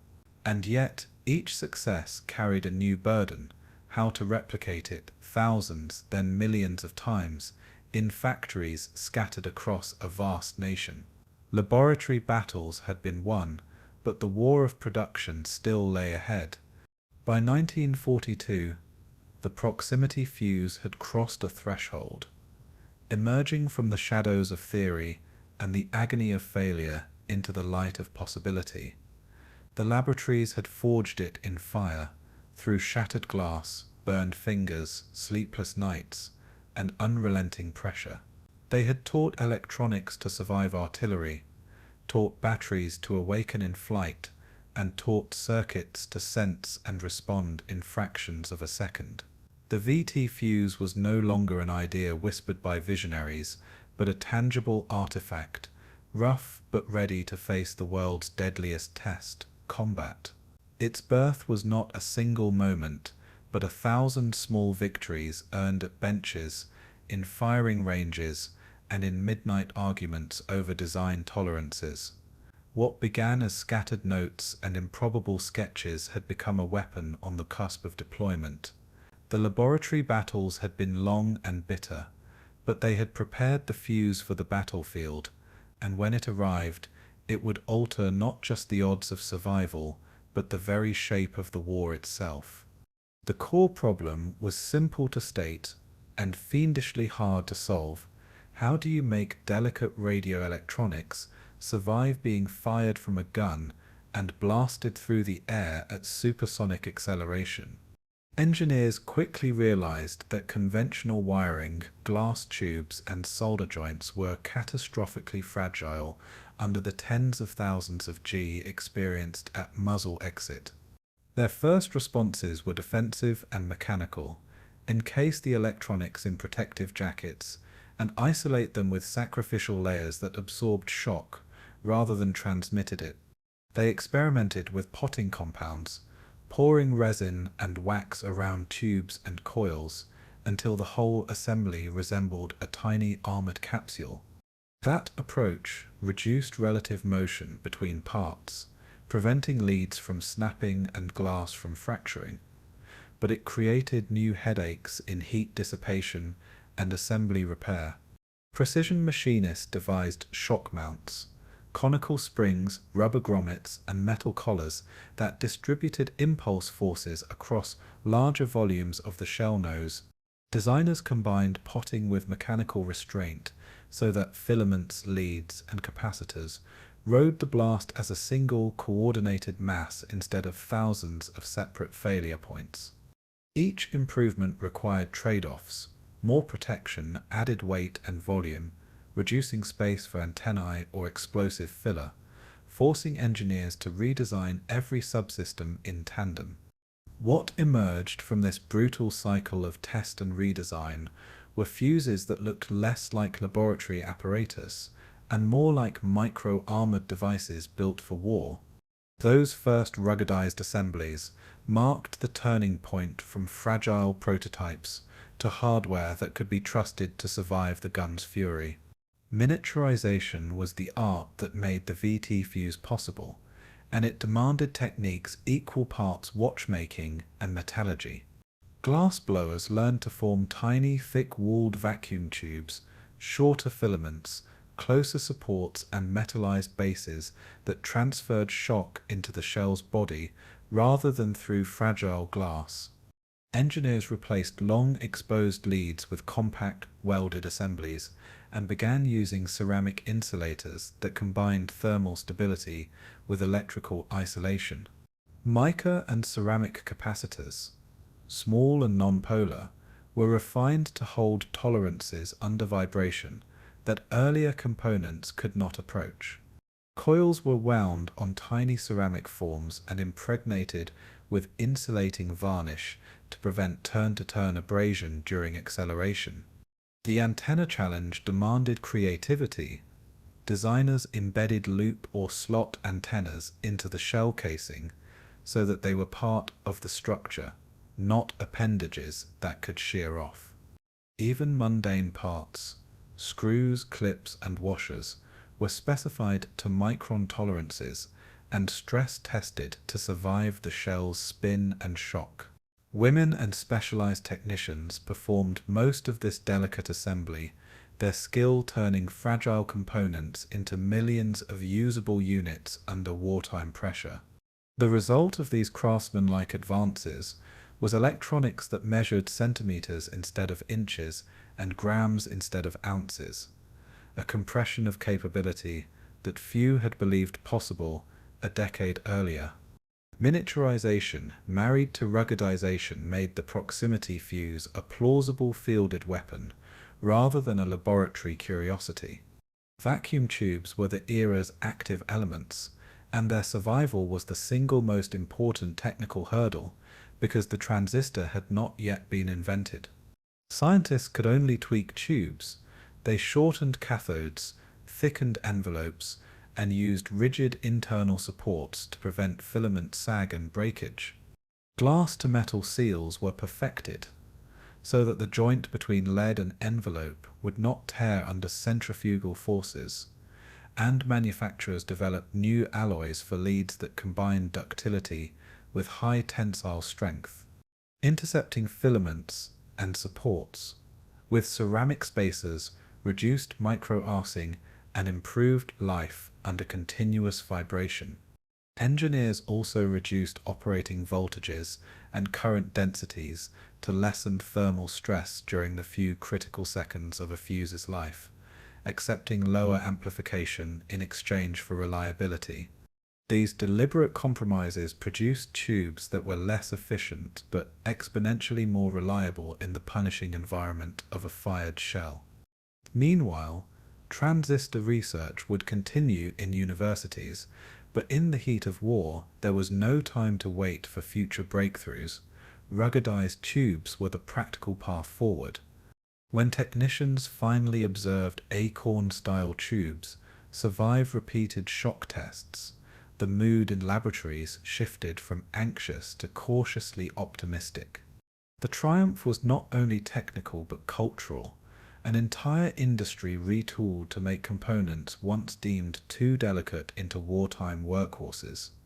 In the absence of solid-state devices, the wartime tube became a micro-miracle of engineering, enabling the VT concept to leap from thought to reality. Power and arming systems presented an equally thorny set of constraints that demanded invention as radical as anything in the radio circuits themselves. Conventional batteries could not be relied upon after years of storage, nor could a fuse be made safe if its power source could be accidentally energized during handling. The solution lay in reserve power designs, cells kept inert until the exact moment of firing, then chemically or mechanically activated to deliver a burst of current. Glass ampules of electrolyte ruptured on acceleration, releasing liquid into cell compartments and completing the circuit in an instant, while thermal cells used pyrotechnic heat to melt salts into conductive states.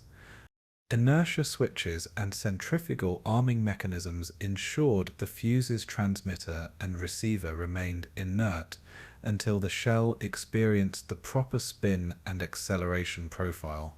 These mechanical safeties prevented premature arming on ships or in storage, and added a margin of life-saving redundancy to the design. Soldering, assembly, and storage procedures were rewritten to protect inert components from moisture and shock until the moment of use. Engineers calibrated activation thresholds, so a fuse would arm above a predetermined G-load, reducing the risk of accidental detonation during handling or low-velocity events. Power, in short, became a choreography of chemistry and mechanics, timed to a millisecond and trusted to operate flawlessly under the most violent impulse conceivable. Without these breakthroughs in activation and safing, all other advances in detection and ruggedization would have been worthless on the battlefield. Testing evolved into a science of its own, with custom rigs built to simulate the exact impulses of firing without the expense of live rounds. Centrifuges spun assemblies at thousands of G to mimic muzzle acceleration, while drop towers slammed devices into blocks to reproduce impact shocks. Thermal chambers froze and roasted components to ensure performance across the temperature extremes a shell might experience at altitude. Electromagnetic anechoic chambers allowed engineers to test antennas and receivers free of environmental clutter, isolating responses to small metallic targets. High-speed cameras captured the moment of detonation in slow motion, so designers could study fragment patterns and relate them to fuse timing. On the ranges, towed sleeve targets and drone aircraft provided realistic echoes, and naval trials used target drones and live aircraft to validate sea conditions. Each successful test delivered evidence that individual subsystems worked.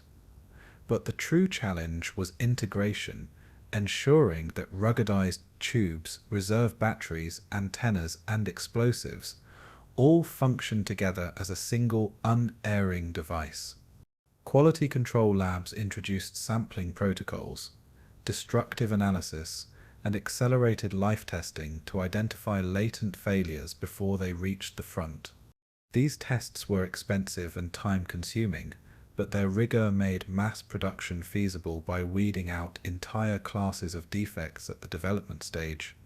In other words, engineering the fuse required inventing the ways to prove it would work, and those proving methods became part of the weapon itself. Scaling production demanded industrial discipline rarely seen outside the largest peacetime projects, and it relied on new methods of statistical quality control and process engineering.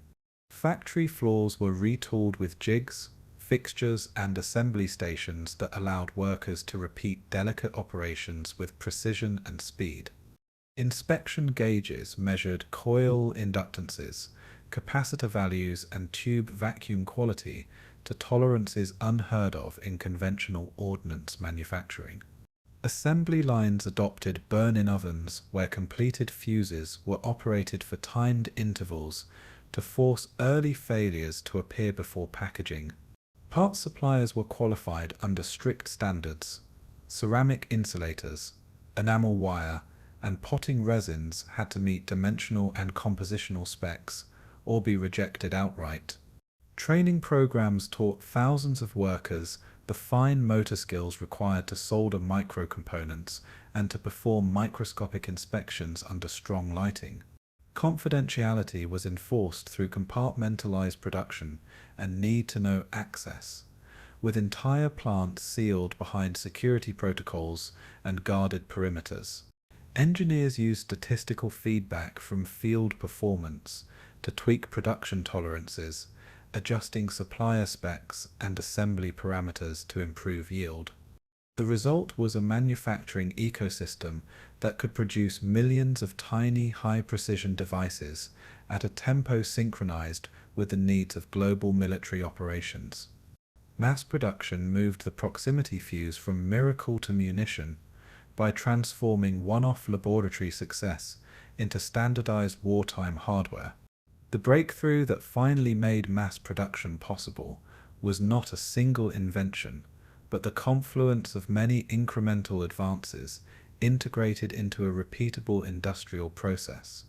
Ruggedized acorn tubes, reliable reserve batteries, potting and mounting techniques, centrifugal arming, consistent antenna integration, and stringent testing protocols together formed a system greater than the sum of its parts.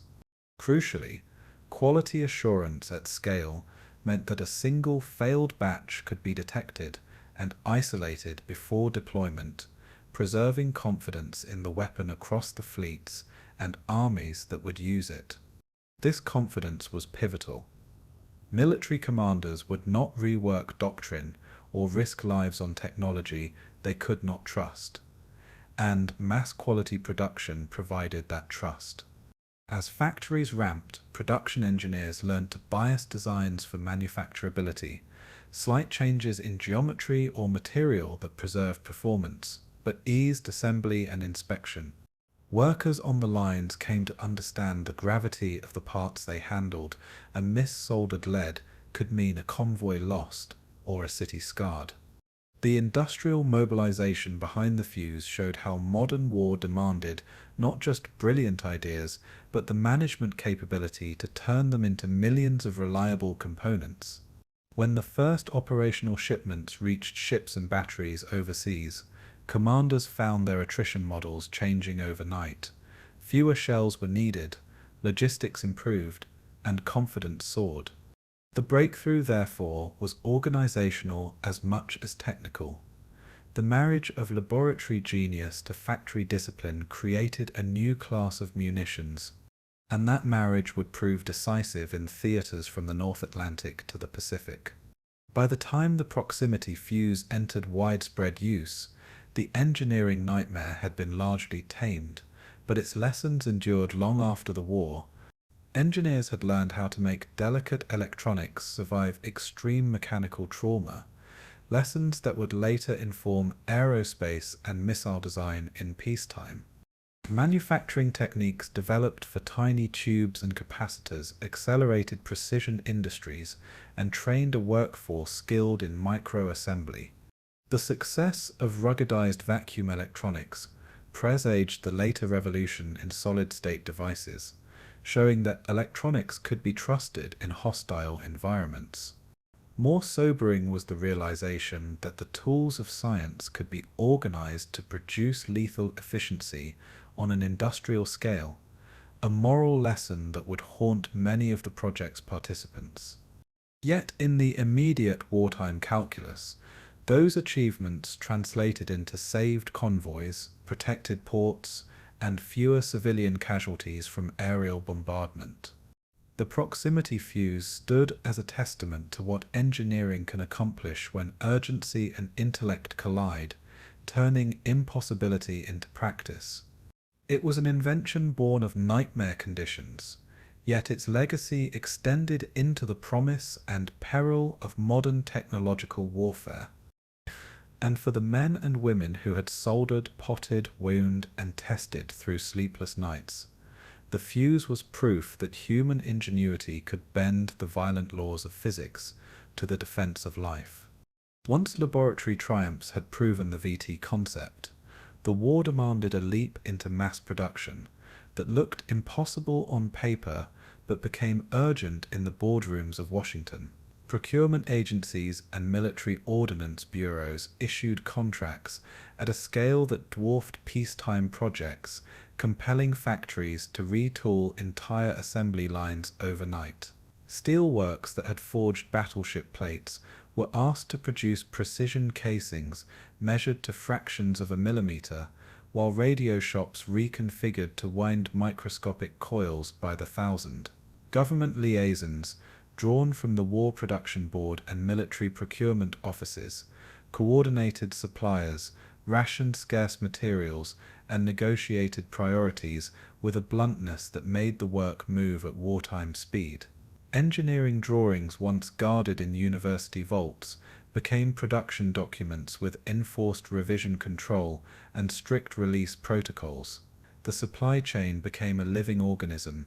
Ceramic makers, glass blowers, potting compound chemists, and enamel wire manufacturers were chained together by delivery schedules and tested parts lists.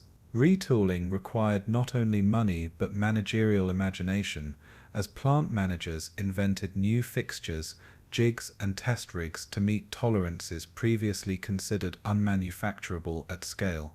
The industrial mobilization resembled a vast choreography of men, machines, and materials, all synchronized to a single wartime tempo. What had been a handful of delicate prototypes now demanded millions of tiny parts produced reliably under the strain of global conflict. Failure to deliver meant ships unprotected at sea and cities left vulnerable to the night's bombs. The component list for a single VT fuse read like a catalogue of precision trades: ceramic insulators cast to micron tolerances, mica and ceramic capacitors graded for stability, enamel-coated magnet wire wound to exact inductance, tiny glass vacuum tubes annealed for strength, and miniature switches engineered to close only under thousands of G. Each part had a supplier base, some long established, and others hastily created by entrepreneurs who saw the wartime need. Factories that had never produced electronic parts scrambled to source the right raw materials: purified copper, high-grade mica, specialty clays for ceramics, and then to master processes like sintering, enameling, and vacuum sealing. Machine shops fabricated mandrels and forms for winding coils.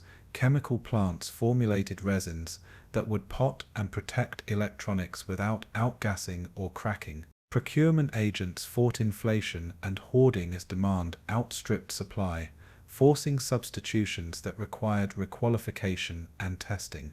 The logistics of synchronizing these disparate streams, so the coil arrived the week the tube did, and the potting compound was on the bench, became as challenging as any engineering problem. Suppliers trained technicians from scratch, instituting apprentice programs that compressed years of craft into weeks. Inspectors visited plants daily, armed with gauges and sampling plans that could accept or reject entire batches based on microscopic deviations. The result was a multi-industry effort that turned civilian production capacity into a precision arm of war.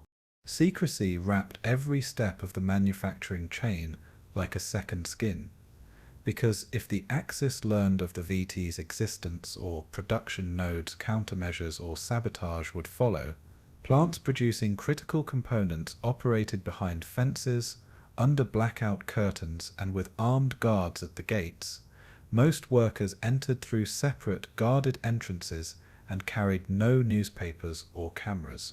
Entire factories were designated black projects, their payrolls and billing routed through shell accounts to obscure their true work from prying eyes. Shipments left docks in crates labeled with mundane or misleading terminology, moved in coded convoys, and were often accompanied by military escorts that masked their destination still further. Workers signed secrecy oaths and were briefed in compartmented fashion. An assembler might know how to solder a coil, but not know the fuse's purpose or its countrywide deployment. Even within companies, departments were ring-fenced. Subcontractors might supply a single part without seeing the full assembly. Security extended beyond the factory to transportation nodes and storage depots, where ordnance units handled inert rounds and only armed personnel performed final arming. Counterintelligence units monitored mail and local chatter, while internal security teams audited employee backgrounds and watch logs.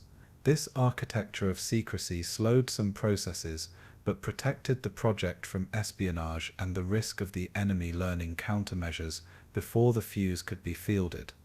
Women became the backbone of this industrial miracle, stepping into roles that required a steadiness of hand and concentration few had previously imagined in mass production. Recruited from towns, campuses, and factories, thousands were trained to solder tiny leads, wind coils to exact turns, and inspect microscopic joints under high-intensity lamps.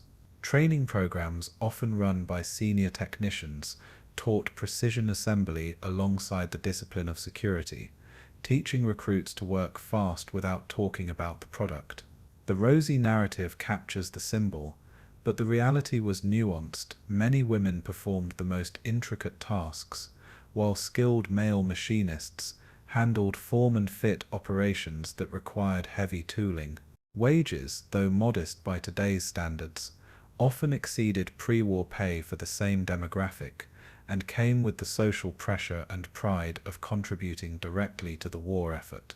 Labor unions negotiated hours, safety, and overtime pay in many plants, balancing production demands with worker welfare. The factories organized shift systems, daycare for children of night shift mothers, and careful lighting and workbench design to reduce eye strain and error rates. For many workers, the work was secret and anonymous. They left the plant each day carrying the knowledge of their role in victory, but unable to speak of it at home. That silence became part of the sacrifice, a quiet patriotism soldered into every tiny part that left the line. Quality assurance in VT manufacturing was obsessive and detailed, because the cost of a single defective fuse at sea could mean the loss of a ship and hundreds of lives. Engineers instituted burn-in testing, where completed fuses were run electrically for periods designed to reveal infant mortality failures.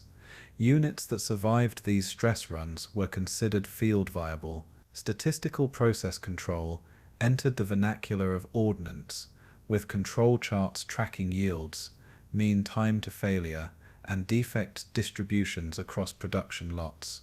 Destructive testing sampled units were literally smashed apart to inspect internal joins and potting integrity, and chemical assays confirmed the composition of insulating materials and solders.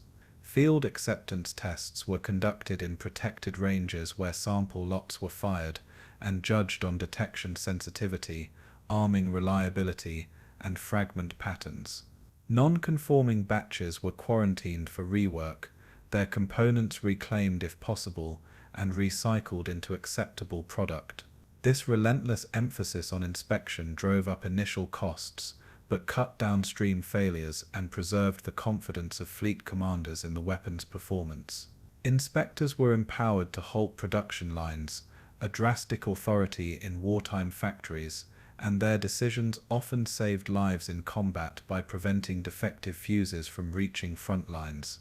The culture of quality became a defining characteristic of VT production, binding shop floor diligence to strategic outcomes at sea and in the air. Logistics and packaging for VT fuses were designed with safety, secrecy, and rapid deployment in mind, turning sensitive electronic devices into ordnance-ready units that could flow to theaters worldwide. Fuses were usually shipped in an inert state, with reserve batteries unactivated and mechanical safeties engaged. Final arming occurred at ordnance depots or aboard ships under close supervision.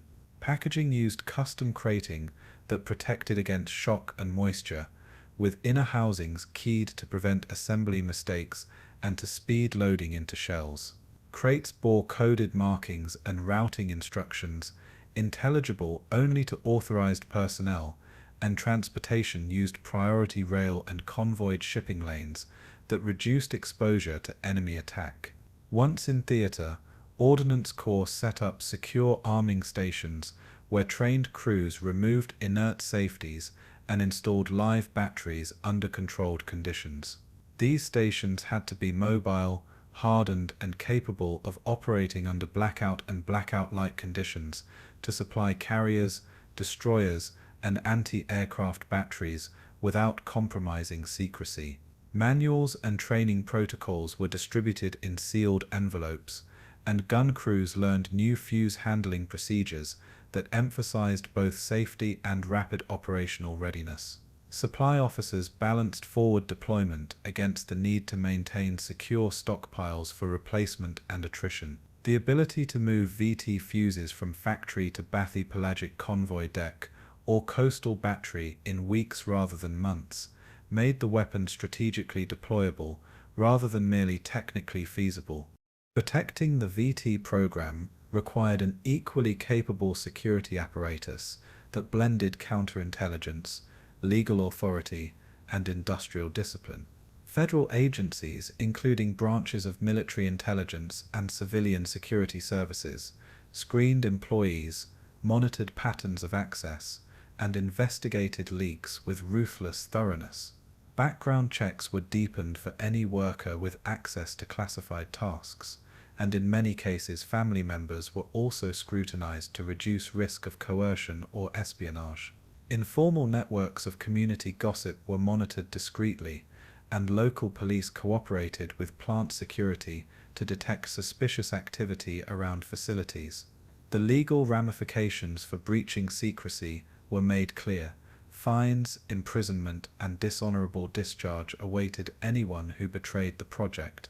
Security officers ran mock audits and controlled information releases to test for vulnerabilities, and whistleblower channels were created to encourage reporting of unsafe practices without revealing classified content.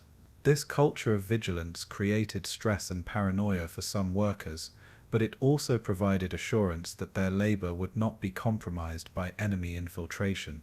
The resulting security posture became a model for later classified military-industrial projects, showing how industrial mobilization and clandestine protection could coexist at scale. Beneath the statistics and safeguards, the manufacturing effort produced 1,000 small human stories of skill, sacrifice, and forbidden pride that would echo long after the last fuse was installed. A woman who wound coils in a basement plant, forbidden by her contract to speak of her work, kept a single coil hidden in an attic trunk, a private relic she showed her grandchildren decades later in whispered confession.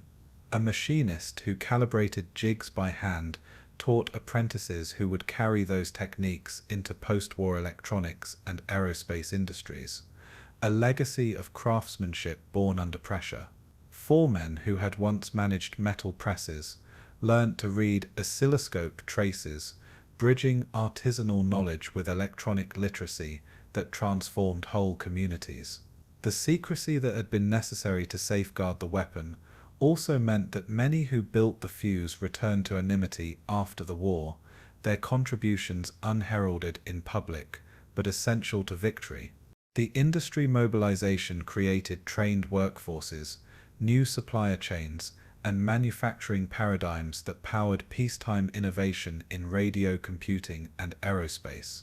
Yet the moral weight of building devices designed for killing never fully left many participants, and some carried their doubts into peacetime civic life. In the quiet aftermath, the VT program stood as a monument to what organized society can achieve under existential threat, the conversion of intellect, labor, and secrecy into protection and power. The factories closed their blackout curtains, but the tools and people they forged would shape the next century.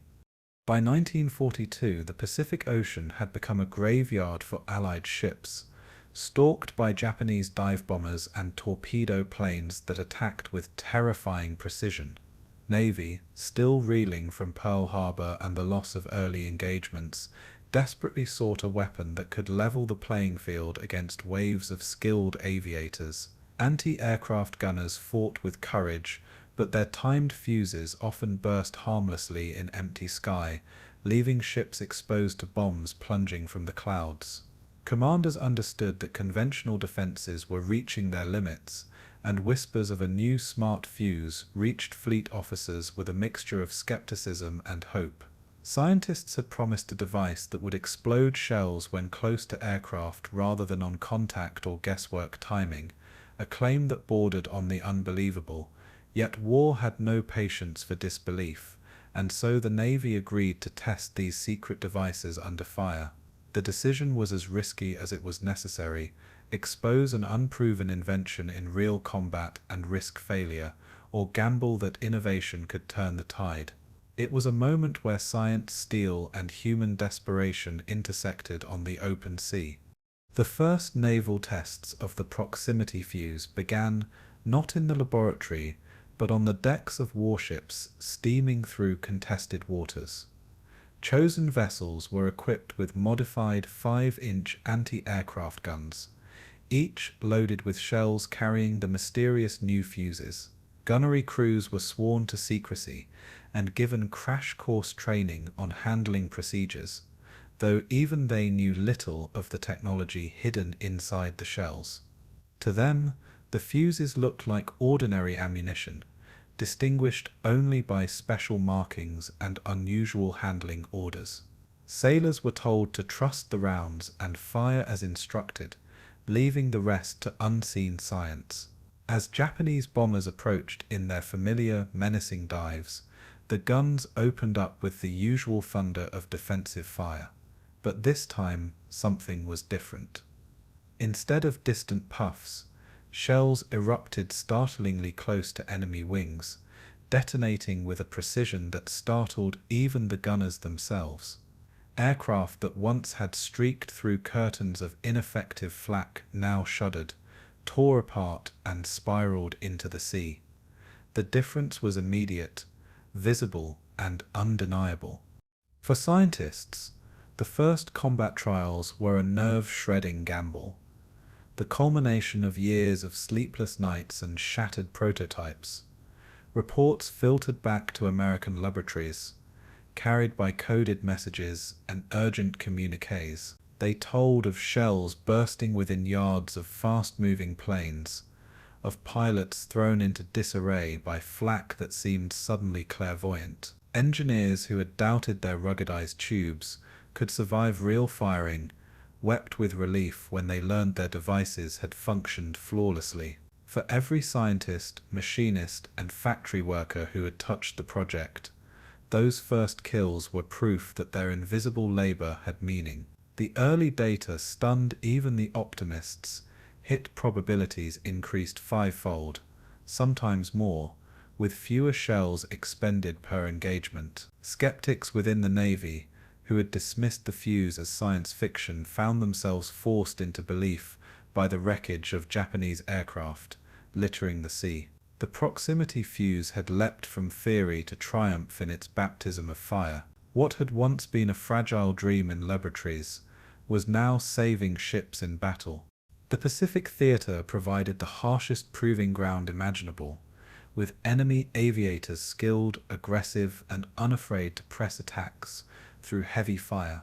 Japanese Aichi D-3 Avel, dive bombers, and Nakajima B-5N torpedo planes came in low and fast, demanding split-second timing from defenders. Conventional flak rarely succeeded, as planes evaded bursts with small course corrections or sheer luck. But VT-fused shells robbed them of this advantage, bursting precisely as they passed within lethal range. Pilots accustomed to weaving through black puffs now flew into invisible walls of steel fragments, often with catastrophic results. Naval observers reported entire attack formations breaking apart under proximity fire, their discipline shattered by sudden, inexplicable losses. In some cases, gunners scored kills on the very first salvos, a feat unheard of with timed ammunition. To commanders who had watched ships sink helplessly, the change was breathtaking, a weapon that seemed to turn mathematics and luck into certainty. The Pacific sky had shifted, and with it the balance of naval survival. On deck, sailors reacted with awe, suspicion, and even fear at the weapon they barely understood.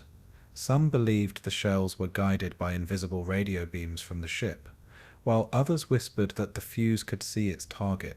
What mattered more than theory was results. Fewer bombs reached their ships, fewer friends were lost to fire and steel. Veterans of Guadalcanal and other brutal engagements recounted with wonder how Japanese planes seemed to simply disintegrate mid-dive, their wings ripped away by shrapnel before their payloads could be released. Gunnery officers reported drastically improved kill ratios, cutting down the number of shells needed per aircraft, and conserving precious ammunition. Ship captains wired back to Washington with messages of cautious celebration, noting that for the first time defense felt possible rather than futile. The sailors who had once cursed the futility of flak now cheered each brilliant burst, each flaming enemy spiraling into the sea. The proximity fuse had not just changed outcomes, it had changed morale, instilling a belief that survival was no longer a matter of chance. Behind the success lay layers of secrecy and discipline that ensured the enemy never learned why their losses had suddenly spiked. Sailors were ordered never to retrieve unexploded shells, lest the Japanese recover and analyze the fuse. Crews were drilled in strict handling, disposing of duds in deep water and keeping markings concealed from prying eyes. Combat reports praised results, but avoided any mention of the fuse's mechanism, referring only to improved anti-aircraft ammunition. Even photographs released to the public were carefully censored, showing only distant puffs of flak, without hinting at the revolutionary device behind them. Scientists worried constantly that a single captured round could compromise years of work, leading to orders restricting VT use in European land battles until secrecy could be maintained. In the Pacific, however, the gamble was deemed worth it, the risk of exposure outweighed by the urgent need to stop enemy planes. Secrecy was the shadow in which success was born, allowing the fuse to remain an invisible but decisive hand in combat. The statistical impact of these first trials was dramatic, and numbers told a story as powerful as eyewitness accounts. Where it had once taken hundreds or even thousands of shells to bring down a single bomber, proximity-fused ammunition reduced that number to mere dozens. Naval after-action reports noted kill rates climbing by factors previously considered impossible, often 4 or 5 times higher than before. Ammunition stocks stretched further, and defensive fire plans were rewritten to incorporate fewer guns firing more effectively. Convoys that had dreaded air attack began to pass through contested waters with greater safety, protected by ships whose flak now carried lethal certainty. Even Japanese pilots began to notice, their reports referencing mysterious bursts that seemed to follow them more closely than ever before. Enemy commanders struggled to explain the sudden spike in losses, attributing it to improved gunnery or sheer bad luck. In reality, they were facing the first battlefield application of an invisible revolution in electronics, and though they did not know it yet, the advantage would only grow sharper with time. The first combat successes of the proximity fuse sent ripples through both military strategy and scientific morale, proving beyond doubt that this device had changed the rules of war. Admirals now demanded greater supply, pressing Washington to accelerate production and prioritize deployment to fleets under constant threat. Scientists who had once doubted their fragile circuits could survive the blast of a gun now saw their work vindicated in flaming wreckage at sea. For the sailors, the fuse was less a scientific marvel than a shield, one that stood between them and fiery death from the skies. In the Pacific, where naval battles decided the fate of islands and convoys, the arrival of VT transformed defense from a desperate hope into a reliable weapon.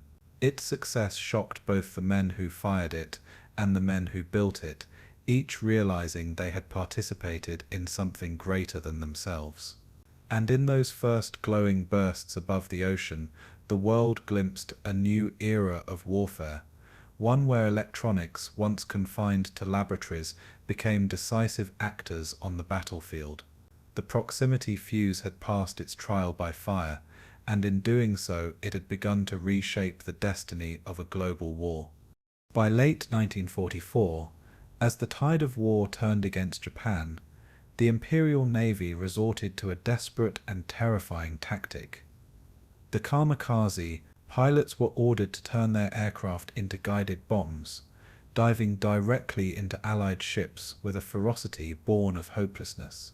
Carriers, battleships, and destroyers that had survived years of battle now faced enemies who no longer sought to escape alive.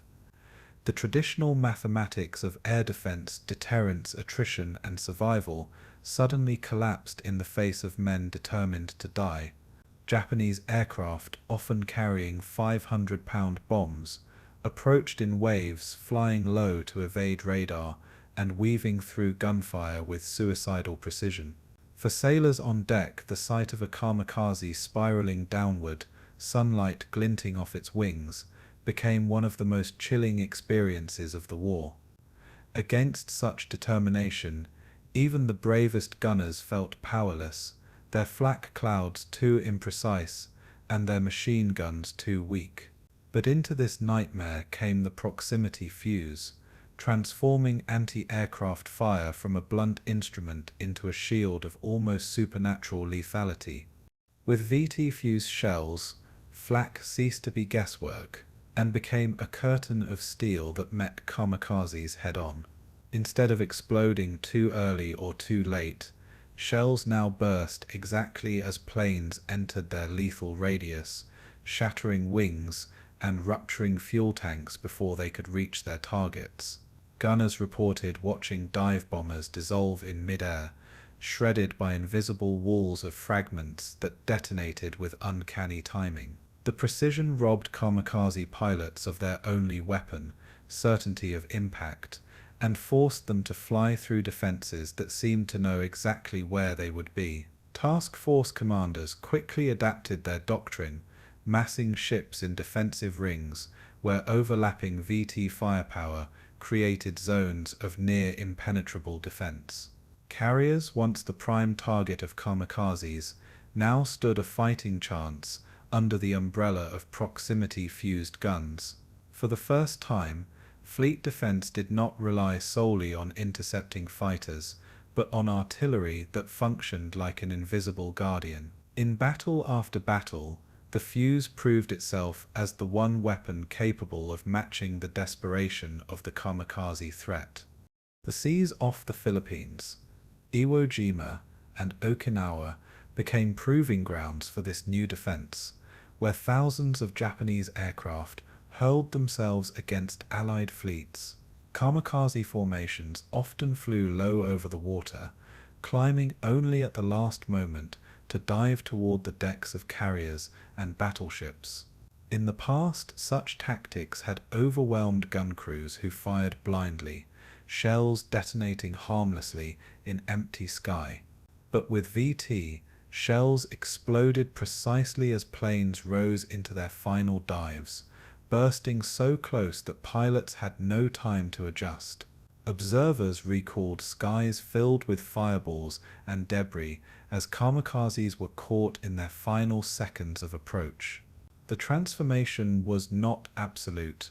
Some still broke through, striking ships with devastating impact, but the overall balance shifted dramatically. Kill rates soared, attack formations faltered, and the psychological terror of kamikaze waves began to ebb. Sailors understood that they were no longer helpless targets, but armed with a weapon equal to the task. The Pacific, once dominated by the menace of suicidal aircraft, now became a stage for the Fuze's most decisive victories. For the gunners themselves, the difference was visceral and unforgettable. Many had fired thousands of rounds in earlier battles with little to show but empty skies and near misses. Now they watched as their shells erupted in perfect synchrony with the enemy's path, creating kills that felt almost inevitable. Survivors described the sensation as both thrilling and horrifying. Thrilling because the weapon worked, horrifying because they were watching men disintegrate in fiery bursts before their eyes. Yet in the unforgiving calculus of war, those bursts meant saved lives, spared ships, and continued missions. Veterans later recounted the surreal sight of multiple kamikazes falling from the sky in near unison, as if struck by an unseen hand. Deck logs recorded fewer direct hits, even in the largest battles, a statistical confirmation of what sailors already knew in their bones. The proximity Fuze had changed their reality from dread to determination. For many, it was the difference between living to see another dawn and perishing in flames. Carriers, the crown jewels of the Pacific Fleet, benefited most dramatically from the new defenses. Japanese strategy aimed relentlessly at these floating airfields, knowing that destroying them could cripple American offensive power.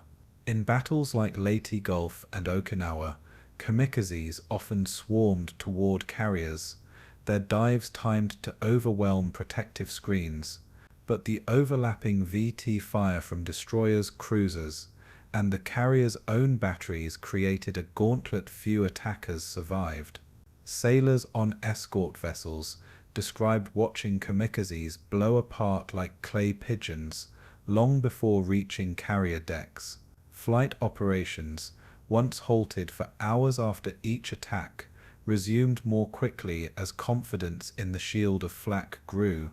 Commanders adjusted their formations, placing confidence in their anti-aircraft screens and daring to keep carriers closer to contested shores. With every wave of kamikazes turned back, the carriers projected air power deeper into Japanese defenses. The proximity Fuze did not eliminate the threat, but it blunted it so effectively that carriers remained the spearhead of Allied strategy. The kamikaze threat was not only a physical danger, but also a psychological weapon designed to break the morale of Allied sailors. Facing an enemy who sought death with such determination left many wondering if survival was even possible. But the proximity Fuze provided a counter not just in steel, but in spirit. Sailors who had once braced for inevitable impact now believed their guns could stop the attackers, and that belief spread like wildfire across the fleets. Survivor testimonies after Okinawa describe entire crews erupting in cheers as kamikazes were torn apart just yards from their ships. The morale boost was incalculable, transforming crews from fearful targets into confident defenders. Navy chaplains noted fewer breakdowns and a rise in resilience as sailors came to trust in the weapon's protective power. For many, the VT fuse became not just a tool, but a symbol of survival, a promise that ingenuity could counter even the most fanatical threats.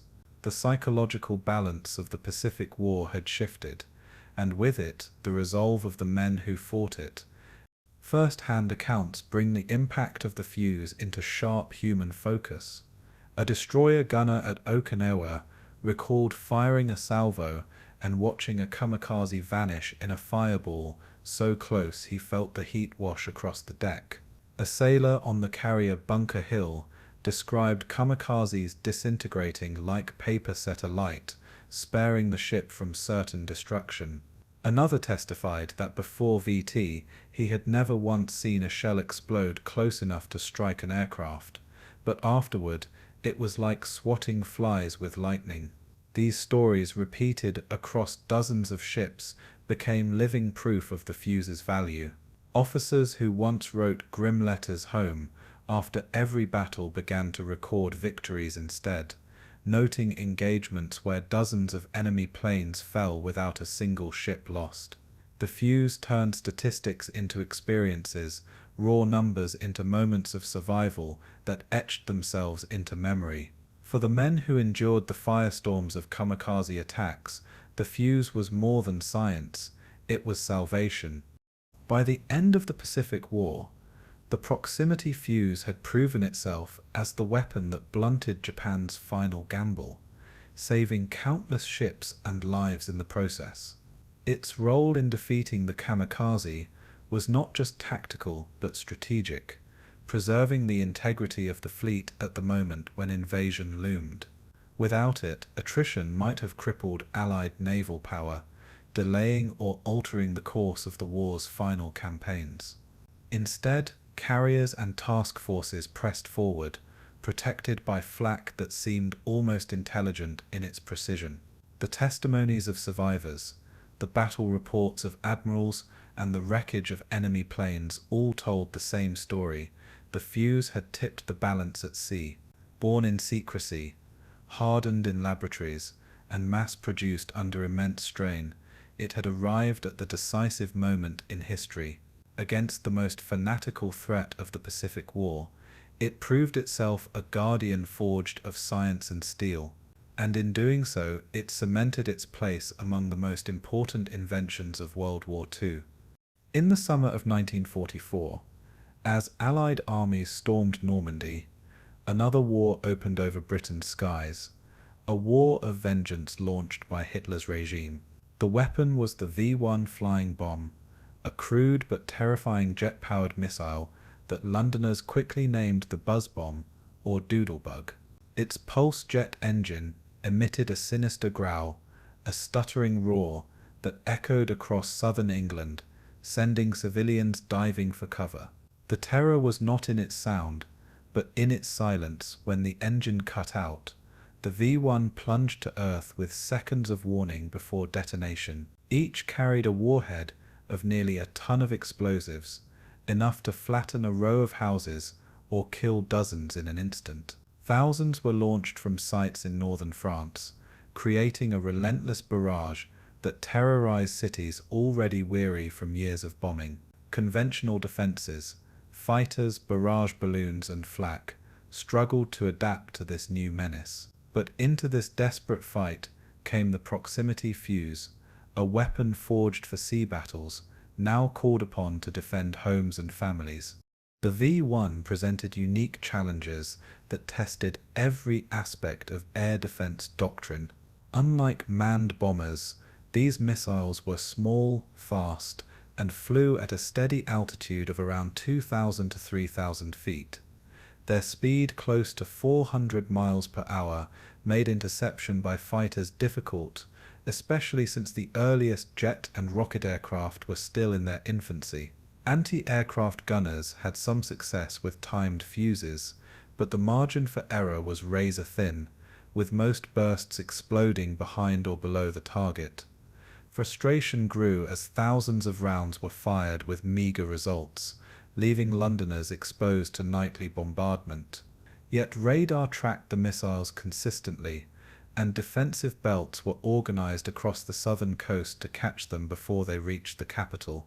It was here that the proximity fuse proved its brilliance, turning what had been a game of chance into one of precision.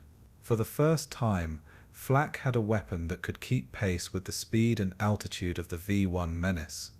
When VT-fused shells were first issued to British gun crews, the results were nothing short of transformative. Guns that once spat fire in futility now brought down V1 SAS in visible numbers, their bursts detonating with uncanny accuracy around the fast-moving missiles. Londoners described watching the night sky light up with blossoms of flak, followed by the sudden disintegration of a V1's fuselage as it spiraled downward in flames. In some cases, the missile's warhead detonated mid-air, creating secondary fireballs that illuminated entire districts. Where civilians had once felt helpless under the buzz and silence of doom, they now saw visible proof that defense was working. Each destroyed V1 meant lives saved, houses spared, and confidence restored in the face of terror.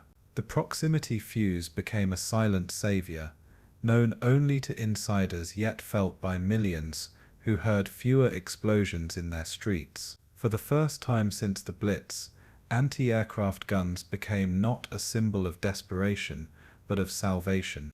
The statistics told the story as clearly as the blazing wrecks. Before the introduction of VT, it often took hundreds of shells to down a single V1, with success rates hovering near futility. After the proximity fuse entered the defense belts, the ratio improved dramatically, with dozens of V1 SAS destroyed in a single day. Batteries equipped with VT reported hit rates that astonished even hardened officers, often 5 or 10 times more effective than before. Fighter squadrons, still vital, were relieved of part of their burden, as gunners on the ground now held the power to thin the incoming waves. The belts of flak became genuine shields, their explosions erupting exactly where the V1s flew, denying them the clean passage they once enjoyed. Enemy launch crews in France could not understand why so many of their missiles failed to reach London, and German intelligence never guessed the true secret behind the sudden improvement. Secrecy was preserved even as victory was visible in every shattered V1. For Londoners on the ground, the difference was not measured in percentages, but in the survival of neighborhoods, schools, and families. Diaries from 1944 described children running to shelters only to hear cheers moments later, as guns above brought down an approaching buzz bomb. Witnesses remembered the unique sound of a V1's engine cutting out, followed by silence, then instead of the expected explosion, a distant cheer as the missile fell short. Streets once littered with rubble saw fewer craters, and fire brigades found themselves responding to far fewer infernos. The psychological effect was profound. Fear gave way to resilience, and civilians felt their defenders were no longer fighting blind. Newspapers praised the gunners, though they never revealed the technological secret that empowered them. Ordinary citizens believed the guns had finally found their aim, unaware that miniature radios and glass tubes were the hidden miracle inside each shell. To the people of London, it was enough to know that terror could finally be struck down from the sky. The proximity fuse's role in defeating the V1 campaign cannot be overstated, for it transformed Britain's defensive belts from symbolic gestures into effective shields. Gun positions along the Thames estuary, Kent and Sussex became lethal barriers, their flak curtains calibrated with radar and powered by VT. Commanders rotated batteries to maintain freshness, while technicians guarded the fuse's secrets with almost religious intensity. Crews were warned never to allow duds to fall into enemy hands and to destroy unexploded shells at all costs. German counterintelligence never penetrated the secret, and to this day, the Reich's engineers could not explain why their Vergeltungswaffe was losing its sting. Even as Hitler raged and demanded more launches, his vengeance weapon was being neutralized in numbers that made it a strategic failure. Britain, which had endured years of bombardment, was now proving that science and courage could blunt even the most terrifying of new weapons. The impact extended beyond tactics and statistics into the realm of morale and memory. For many Londoners, the sight of a V1 destroyed mid-air became a symbol of defiance, as if the city itself had finally grown teeth against its tormentors. Survivors recalled the glow of burning missiles falling harmlessly into fields outside the city, sparing thousands who would otherwise have perished. Children sketched doodlebugs falling in flames in their notebooks, a macabre but triumphant reflection of what they saw in the skies. Churchill himself, always attuned to the power of symbolism, praised the gunners in speeches, crediting their skill while keeping the fuse's secret intact. In a war defined by terror from the air, the proximity fuse became the first true counterstroke, a weapon that restored balance and dignity to the defenders. The memory of those nights, when Londoners looked up and saw their tormentors struck from the sky, endured long after the war ended. By the end of the V1 campaign, the proximity fuse had saved countless lives and preserved the will of a nation under siege for the second time in 4 years. The buzz bombs continued to fall, but fewer and fewer reached their intended targets, their wreckage scattered across the countryside instead of London's streets. For Britain, the fuse was more than a technological marvel. It was the guardian that stood between survival and destruction. Its deployment over London marked a new chapter in warfare, where science became not just a tool of attack but of protection. Yet even then, secrecy was absolute. Civilians never knew the full truth, and enemy spies remained blind to the miracle that saved the capital. In the silence of laboratories and the roar of gun batteries, the proximity fuse had written its name into the defense of cities. Against the terror of the V1 seg, it stood as a silent savior, invisible yet decisive, and with that victory, it cemented its role as one of the most consequential inventions of the Second World War. On the vast battlefields of the Soviet Union, where snowbound plains stretched for miles and summer skies blazed with the roar of engines, German air power remained one of the most lethal threats. Stuka dive bombers and later Focke-Wulf fighter bombers carved destruction into Soviet tank columns, rail junctions and troop movements. The Red Army, though increasingly formidable on the ground, struggled to shield its men and machines from the Luftwaffe's precision strikes. Anti-aircraft gunners lined roads and fields with heavy guns, but their fire was often crude, timed by guesswork and hampered by poor fuses. Ammunition expenditure soared while results remained meager, leaving Soviet formations vulnerable in key offensives. Commanders pleaded for better tools, knowing that without air cover or effective flak, entire armies could be exposed.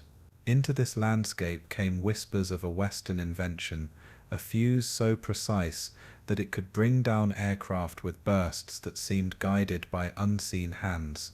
For the Soviets, desperate to match German air superiority, the prospect of such a weapon was electrifying.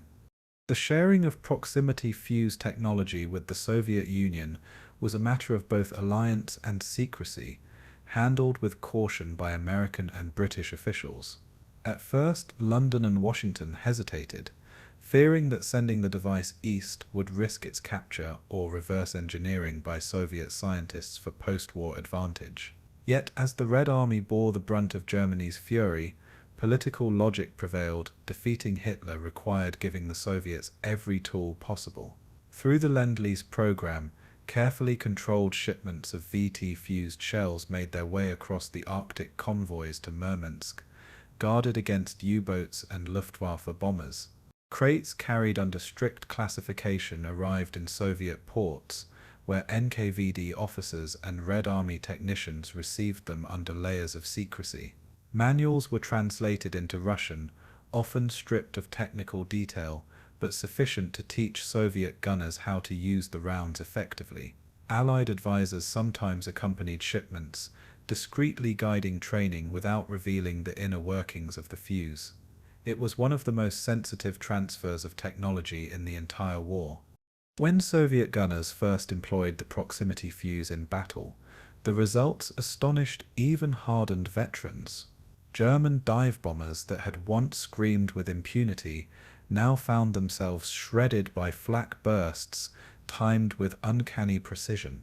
At Kursk and later along the Vistula, anti-aircraft batteries armed with VT shells transformed defensive belts, creating kill zones that tore apart Luftwaffe formations. Soviet officers reported kill ratios that mirrored those of American fleets in the Pacific, with aircraft falling in sudden fireballs rather than slipping through. The morale boost was enormous as soldiers in the trenches cheered when German planes exploded before releasing their bombs. For Red Army units advancing under constant threat from the air, the fuse offered a new confidence, allowing tanks and infantry to push forward with less fear of sudden destruction. The Luftwaffe, already stretched thin, now faced a ground defense that rivaled the deadliness of Allied skies. On the Eastern Front, the fuse was proving itself as much a shield for men as for machines.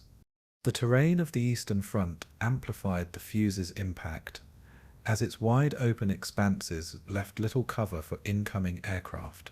German pilots had long exploited these flatlands, diving low over fields to strafe troops and convoys, confident that Soviet flak could not time their fire. But with VT shells, the very openness of the terrain became an advantage for defenders, who filled the sky with bursts that exploded exactly where planes flew. Soviet gunners positioned their batteries around bridges, depots, and armored spearheads, creating invisible domes of protection. Reports describe Luftwaffe formations scattering when they encountered proximity-fused fire, their tight discipline unraveling under the sudden accuracy of Soviet guns. For Soviet generals, this meant fewer delays in offensives and less attrition to critical logistics. The device not only changed individual battles, but reshaped the calculus of operational planning, giving the Red Army greater freedom to mass and maneuver under the shadow of enemy air power. Yet secrecy remained paramount, even among allies. Soviet technicians were permitted to use the fuses, but forbidden from disassembling them, with Allied officers warning that tampering could disable the weapon. In practice, Soviet scientists undoubtedly examined captured or dud examples, hungry to unlock the secrets of miniaturized electronics. The Allies tolerated this risk, knowing that immediate battlefield survival outweighed post-war rivalries. Still, shipments were limited, both to preserve secrecy and to ration supplies for multiple theaters of war. American officials calculated that too much technology transfer might accelerate Soviet capabilities after the war, even as it saved lives during it. Thus the fuse on the Eastern Front was always something of a controlled miracle, available in numbers sufficient to make a difference, but never flooding the battlefield. This delicate balance reflected the uneasy alliance, a marriage of necessity under fire, shadowed by mistrust that pointed to the conflicts of the future. For Soviet soldiers, however, the fuse's effect was less political than practical. They saw it as proof that the Western Allies were contributing real tools, not just promises, to the common struggle. Gunners described their new ammunition with awe, calling it magic shells that knew when to explode. Tank crews noted that their convoys survived air raids with fewer losses, Once VT-equipped batteries accompanied them. Civilians in cities like Moscow and Leningrad, already hardened by years of siege and bombing, felt a rare sense of relief when flak finally struck back effectively. The fuse became part of the law of survival, whispered about in trenches and bunkers, even though its true nature remained obscure. To the ordinary soldier, it was not a marvel of electronics, but a blessing from allies who understood their suffering. For the first time, they felt that technology was not just Germany's advantage, it was now theirs as well. The impact of the fuse spread across multiple Eastern Front battles, from the defense of key river crossings to the massive offensives that rolled into Poland and eventually Germany itself. Luftwaffe units, already stretched and undermanned, found their effectiveness collapsing under the weight of precise anti-aircraft fire. German pilots began reporting that Soviet flak had become inexplicably accurate, some attributing it to radar guidance or new gun calibers. In truth, it was the hidden radio circuits buried in each shell that delivered death with mathematical certainty. As the Reich reeled from defeats on all fronts, the loss of air supremacy on the Eastern Front accelerated its decline. The proximity fuse did not win battles alone, but it magnified the strength of Soviet ground forces and undermined one of Germany's last advantages. In the great clash of steel and fire, it was another nail in the coffin of Hitler's ambitions. By war's end, the proximity fuse had achieved a global presence, deployed in Europe, the Pacific, and across the Eastern Front. Its journey from secret laboratories in America to Soviet batteries outside Kursk reflected both the unity and the tension of the Allied coalition. Though the fuse was never fully shared in technical detail, its presence on Soviet soil demonstrated how necessity forced even the most reluctant partners to exchange their most precious secrets. After 1945, the Soviets would indeed develop their own versions, studied from wartime examples and refined with post-war science. But in the decisive moments of 1944 and 1945, the fuse was not about rivalry, it was about survival. It stood as a rare thread binding disparate allies together in the face of a common enemy.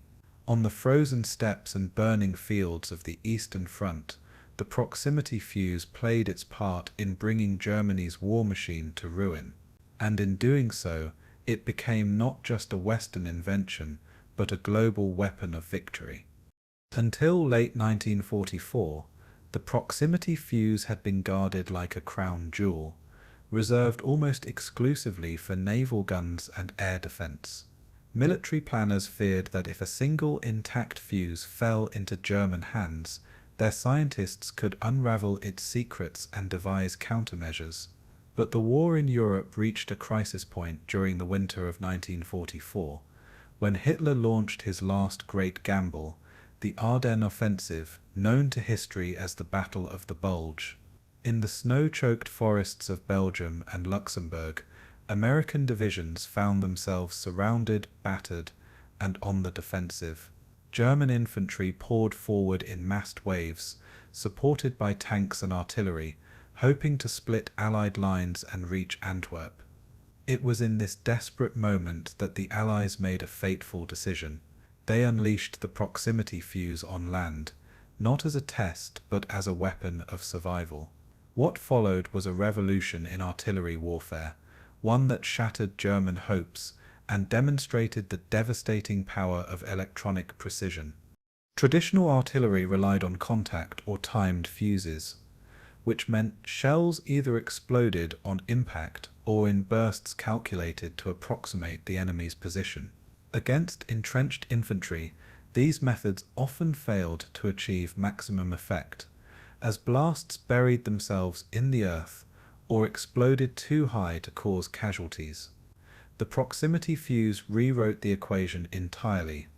Instead of guessing, it detonated shells at the exact moment they passed near a target, spraying lethal fragments outward in a perfectly timed cone. For infantry caught in open ground or even shallow cover, the effect was catastrophic. Snow-covered fields that once offered concealment became killing zones as VT shells burst just above the surface, shredding men with a precision no army had ever faced. German soldiers, long accustomed to enduring barrages by huddling in foxholes, now found death raining from directly overhead. The very laws of artillery engagement had been rewritten, and no amount of courage could counteract the new reality. In December 1944, American gunners of the 1st and 3rd Armies received limited stocks of VT ammunition, their orders clear and uncompromising. They were to use it only when absolutely necessary, and always under conditions where the enemy could not recover unexploded rounds. The first major opportunity came when German infantry advanced in dense formations through the snowy woods, attempting to overwhelm thin American lines. Forward observers called in fire missions, and batteries loaded their precious new shells. What happened next stunned both attackers and defenders. Shells burst in mid-air, just above the advancing Germans, filling the white landscape with lethal steel.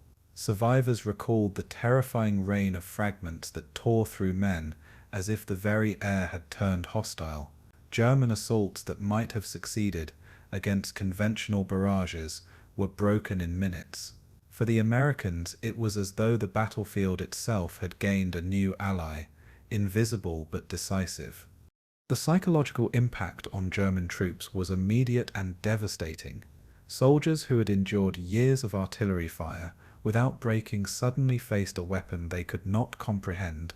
To them it seemed as if the Americans had developed shells that could see their targets, bursting in the exact place to inflict maximum casualties. Panic spread through companies as men realized no trench, no snowbank, no shallow hole could shield them. German reports describe entire units disintegrating under a few salvos, with officers unable to rally survivors in the chaos. Prisoners later told interrogators they believed the Allies had developed miracle shells, an impression that only deepened their sense of futility. Morale, already fragile in the brutal Ardennes winter, collapsed further under the invisible hand of VT technology. What had begun as Hitler's last great gamble was being unraveled by science hidden within the nose of an artillery shell. For the Americans, the Fuze became a force multiplier of unprecedented scale. At Bastogne, where the 101st Airborne Division held out under siege, Vermont-equipped artillery proved crucial in blunting German assaults. Surrounded paratroopers, dug in and freezing, listened with grim satisfaction as their supporting batteries unleashed airbursts that shredded enemy infantry before they could close. Field commanders wired back urgent requests for more VT shells, praising their effectiveness in dispatches that bordered on astonishment. Reports noted that kill rates per round skyrocketed, reducing ammunition expenditure at a time when supply lines were strained by snow and German sabotage. Patton's Third Army, racing north to relieve Bastogne, also employed VT rounds in its fire missions, further crippling German attacks along the flanks. The proximity fuse was no longer just a naval or anti-aircraft innovation. It had become the deadliest artillery fuse ever devised, and it was rewriting the playbook of ground warfare in real time. The terrain of the Ardennes magnified the fuse's lethality, as snow and ice reflected blast waves and fragments downward. German infantry advancing through wooded glades suddenly found explosions detonating in the treetops, showering them with wood splinters mixed with steel. The familiar comfort of wooded cover turned into a death trap, as every branch amplified the destructive radius of the shells. Survivors described scenes of horror, men cut down before they reached American lines, formations broken by invisible bursts that seemed to anticipate their every move. American forward observers quickly learned to adjust fire, not for ground impact, but for maximum overhead effect, using the fuse's reliability to sculpt precise zones of destruction. German assaults that once relied on shock and momentum faltered, leaving piles of casualties on the frozen ground. The Ardennes forest itself, once an ally of attackers, became their graveyard under the new reign of VT artillery. The secrecy of the fuse was carefully maintained even amid its success. American commanders issued strict orders that no unexploded shells were to fall into enemy hands, and dud rounds were destroyed immediately. Soldiers were told never to discuss the fuse's function, even in letters home, under penalty of court-martial. To German intelligence, the sudden improvement in American artillery seemed inexplicable, a leap in capability that defied their understanding of ordnance. Rumors of radio shells circulated, but without physical proof, they remained speculation. Even after enduring its effects, German scientists could not duplicate the weapon, leaving the Reich vulnerable to its relentless precision. The Allies had managed not only to deploy the fuse effectively, but to keep its secret intact, ensuring it remained their exclusive advantage until war's end. In the Ardennes, secrecy and science combined to crush Hitler's last offensive gamble. By January 1945, the Battle of the Bulge had collapsed, and the proximity fuse had written its legacy in fire and steel. German hopes of splitting the Allied front were buried beneath snowdrifts, littered with shattered equipment and fallen infantry. American commanders credited the fuse as one of the decisive factors in halting the offensive, alongside grit, weather, and armored counterattacks. For the men who fought, its impact was personal and unforgettable. The sight of enemy assaults dissolving under air-bursting shells was proof that science had given them the edge they needed to survive. The proximity fuse had crossed from sea to land, from defending ships and cities to breaking the back of a ground offensive. Its success in Europe marked not just a tactical revolution, but a strategic one, showing that electronics had forever altered the character of war. From the forests of the Ardennes to the ruins of Germany, the fuse's echo would be heard long after the guns fell silent. No secret weapon of the Second World War inspired more desperate imitation than the proximity fuse. Both Berlin and Tokyo, battered under Allied air power, understood that a fuse able to explode shells at the perfect moment could change their fortunes. German scientists had been among the pioneers of electronics, and Japanese engineers had a tradition of precise craftsmanship, but both faced immense obstacles. Captured intelligence reports reveal how Axis leaders urged their scientists to unlock the miracle that was shredding their bombers and infantry. Yet despite frantic work, neither Germany nor Japan ever produced a proximity fuse to rival the Allied design. The reasons lay not in lack of imagination, but in the crushing weight of shortages, blockades, and timing. By the time the Axis seriously pursued the weapon, their industries were already buckling under the relentless hammer blows of war. The Germans, always alert to technological advances, began investigating proximity fuses as early as 1940.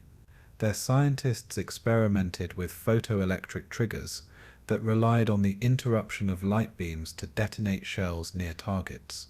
In theory, these devices could respond to an aircraft's shadow, but in practice, they were plagued by unreliability, false triggers, and extreme sensitivity to weather. Engineers also explored acoustic triggers, hoping to use the sound of aircraft engines to set off explosions at the right moment. These too faltered, as atmospheric conditions and battlefield noise overwhelmed the sensors. German prototypes often detonated prematurely, sometimes immediately after leaving the gun barrel, creating more danger for the crews than for enemy aircraft. Despite the ingenuity of firms like Siemens and Telefunken, the Reich's fuse efforts stalled in a maze of technical dead ends. Their scientists could conceive of the problem, but they lacked the miniature ruggedized electronics that made the Allied VT possible. Japan faced an even steeper climb, isolated by Allied naval blockades. Its access to strategic materials like copper, tungsten, and refined mica was severely curtailed by 1943. Electronics production, already modest compared to the United States, was strangled further by bombing raids that leveled industrial centers. Japanese engineers nonetheless tried to replicate Allied fuses from fragments recovered after air battles. They too pursued photoelectric and magnetic triggers, testing them in laboratories with limited success. But scaling these concepts to combat-ready weapons proved impossible in an economy starved of both resources and skilled labor. Factories that might have experimented with ruggedized glass tubes were instead producing rifles, shells, and ships under emergency quotas. The empire's scientific community, talented but overstretched, simply lacked the industrial foundation to mass-produce advanced fuses. Even when they managed to assemble crude prototypes, they failed under the shock of launch, cracking or burning out before reaching the target. The greatest obstacle for both Axis powers was miniaturization. Allied laboratories, particularly Bell Labs and Johns Hopkins Applied Physics Laboratory, had spent years refining vacuum tubes small and strong enough to withstand 20,000 G-forces. This achievement required not just scientific brilliance, but also vast networks of specialized suppliers producing high-grade glass, ceramic insulators, and fine-tolerance wiring. Germany, under constant bombing, could not maintain consistent quality in its electronics factories. Japan, increasingly cut off from imports, lacked the material purity required to replicate such devices. Without these miniature tubes, proximity fuses remained theoretical sketches rather than deployable weapons. Axis scientists could imagine the fuse in broad strokes, but the devil was in the microscopic details they could not master under wartime conditions. By 1943, German intelligence had grown aware that the Allies were using some form of advanced fuse at sea. Luftwaffe pilots reported flak that seemed uncannily precise, detonating near their aircraft with consistency they could not explain. Analysts within the Reich suspected a radio-based trigger but lacked physical samples to confirm their theories. Even when fragments of Allied shells were recovered, they were too mangled to reveal the secrets of the circuits within. Allied counterintelligence worked tirelessly to keep it that way, ordering sailors and gunners to destroy unexploded rounds before they could be captured. In the European theatre, the VT fuse was initially withheld from ground use precisely to prevent German recovery. The cloak of secrecy was maintained so well that even after facing it in battle, German scientists were left chasing shadows, unable to replicate the fuse's true nature. Japanese forces, too, noticed the uncanny accuracy of Allied anti-aircraft fire, especially during the defense of their carriers and later against the kamikaze waves. Pilots wrote in their reports of shells that followed their aircraft or knew where they were. Japanese scientists recovered some fragments from downed shells, but the circuitry was too advanced and too damaged to reverse engineer. Attempts were made to substitute with crude timing devices disguised as innovations, but they never approached the lethality of true VT fire. As shortages deepened and cities burned, Japan's technical institutions diverted their best minds toward emergency aircraft production and kamikaze tactics, conceding that they could not match Allied electronics. By 1945, even as Japan gambled on jet interceptors and rocket planes, their air defense lacked the precision fuse that was shielding Allied fleets from destruction. The irony was sharp. Germany and Japan, nations famed for engineering prowess and precision, were undone by an invention born not of military doctrine, but of interdisciplinary collaboration. The proximity fuse had required physicists, chemists, machinists, and industrialists working in unison, supported by an economy capable of mass production under pressure. In the Axis powers, these elements were fragmented, undermined by shortages, and sabotaged by the very war they had unleashed. German electronics laboratories could build fine instruments in small numbers, but could not scale them amid bombing and resource collapse.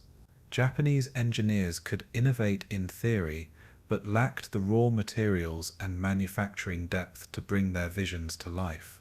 The Allied fuse was not just a triumph of design, but of industrial culture, one the Axis could not replicate in time to matter. By the war's end, both German and Japanese attempts to copy the proximity fuse had yielded little more than prototypes and frustration. No operational weapon ever emerged to rival the Allied VT, and both Axis powers remained vulnerable to its devastating accuracy.